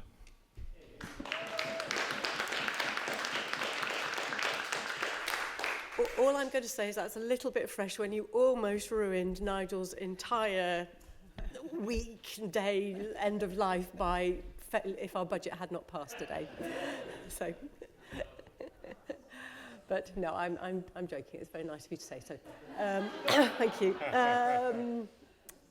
Councillor Turner. Okay, a few questions. If anyone's not yet paid tribute to Nigel that wants to, we've still got the capital strategy to come. So, and I think, you know, absolutely agree with the comments. So there was a briefing to group leaders on the motion and a paper, I think, associated with that. So I'm sure group leaders would be happy to share it with other interested members when it comes to implementing the council motion. We went into that debate really in the spirit of trying to do what we can. And as Councillor Mundy alludes to, sometimes the rules which finance directors have to adhere to rub up against the spirit of the motion. Where we've made more progress is on procurement strategy, as he may have noted. The bit which gets difficult is a very literal interpretation, for example, of that motion would mean that we wouldn't be able to have any banking arrangements, we think, at all, because we wouldn't be able to scrutinise the activity of banks to that extent. There were a couple of options made available to group leaders through that paper, where there would have been potential changes that we could have made on the Treasury management side, but they would have cost money. And so, as I pledged to in the motion at the time, I said, look, if you want to go down this road, these are the sort of costs that we'd have. So, for example, changing our bank, we'd probably have struggled to find a bank which would have met all of our criteria. We could do that, but it would have cost money. When I say it's under review, I think the strength there in particular is about keeping an eye on new financial products, which we're happier with. Okay, so I don't think we'll ever be able to go for a completely down the line, literal view of the motion, but I'm not sure that was ever council's attention. I understood it as being do what we can. And I think that means being open-minded towards new and alternative forms of investment where those products exist. I think it means trying to sort of go to the market and find and encourage those products to come forward. And that's where we are. Really happy to pick up this conversation. But to be fair, because it was a briefing to group leaders, not everyone will necessarily have seen that paperwork. So in the first instance, maybe we'll pick it up if people have a chance to look at that. I hope that helps a little. Thanks. And we'll just hear from Councillor Brown before we move to a vote. Yeah, thank you. Just because I was obviously at group leaders, and I think it would be fair to say that we had a good discussion about it, and that I think there was general agreement that we had a sort of the right approach, which was not to come to a point now where we were going to cost the taxpayer really quite large sums of money, but actually bearing in mind that something that's come up quite a few times tonight, we are going to be forming a new council, we hope, within 2 years. There is obviously a real opportunity over the next couple of years to be exploring different banking arrangements, different financial arrangements, as long as they still represent good value for the taxpayer. So just to reassure council on that front. Thank you. And with that, I'd like to put the Treasury Management Strategy recommendations to the vote. Can I see all those in favour, please?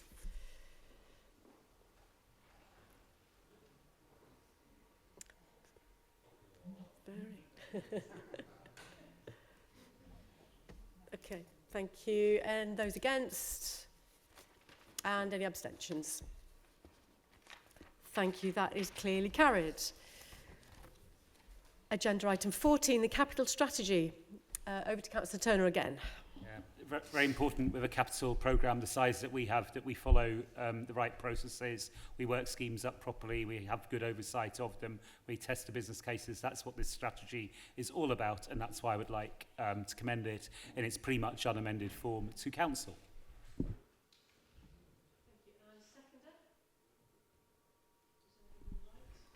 If I may take this opportunity to say a really big thank you to Nigel. Nigel, I think it feels really odd that this is going to be your last budget for this council. We are really, really going to miss you. Yeah, I will leave it there. I'm sure there will be further words that we will be saying on different occasions, but I didn't want to let this budget debate pass without myself saying it as well. Thank you. Thank you. Councillor Ligo. And my apologies to Councillor Nigel. Again, I would also like to thank Nigel as well. I've been a councillor for 18 years. here and on various committees as well. So thank you very much. Anybody else want to thank Nigel or just ask a question? Yeah. Councillor Rowley.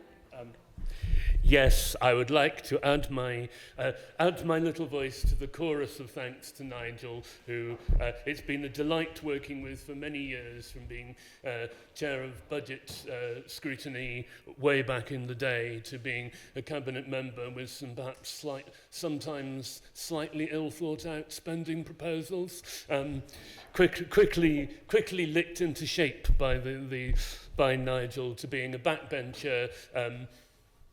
Trying to put forward ideas, and Nigel has always been helpful to members on all sides of the chamber who want to see the councils see things achieved in their wards and see the council's public money better spent. So have a very happy retirement, because you deserve it, Nigel.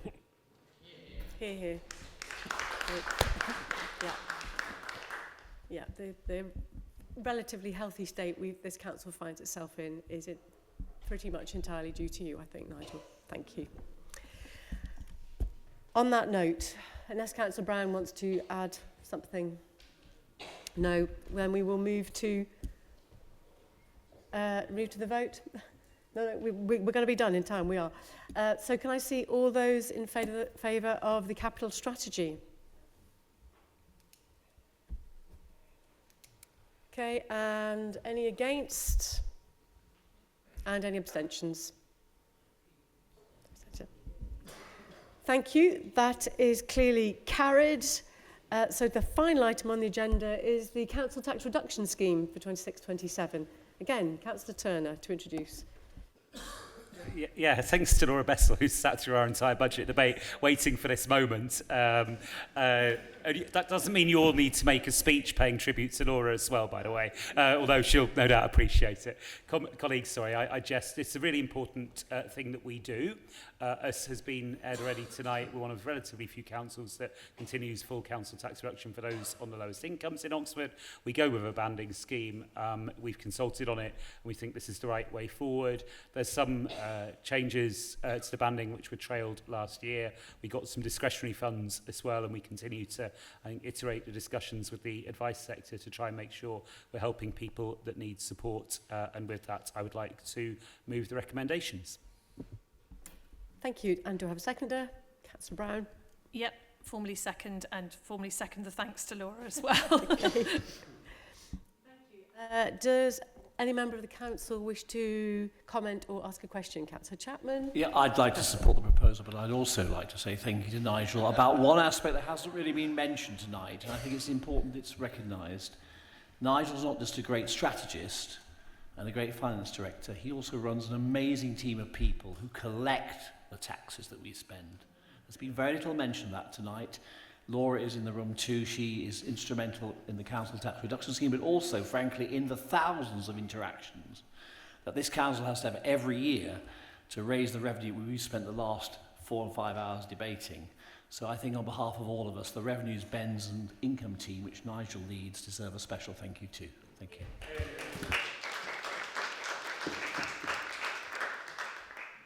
Councillor Pressel?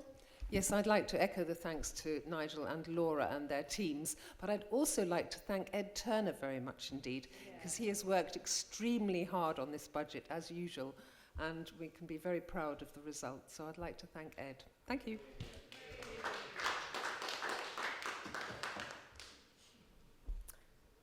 Councillor Mundy. Hello. Yes, I'll be supporting the council tax reduction, continuing with the current policy. I'd just like to report that I believe that having the 100% reduction is hugely important to the most vulnerable people and those most struggling on low incomes. I also think that including out-of-work benefits, universal credit, in the calculation of income works as well, because it means you're not unfairly penalising people who are outside that bracket. And it's also important, and in fact vital, for me to continue supporting this policy, that we maintain the 100% reduction and we maintain the exclusion of disability benefits from the calculation of income as well. Thanks. Thank you. Anyone else? No. In that case, I'd like to put the recommendations to the vote. Can I see all those in favour of our council tax reduction scheme? I think, okay, hands down. Anyone against? And any abstentions? No. So that is carried unanimously. Excellent. Thank you, everybody. That's the end of a long meeting. Well done.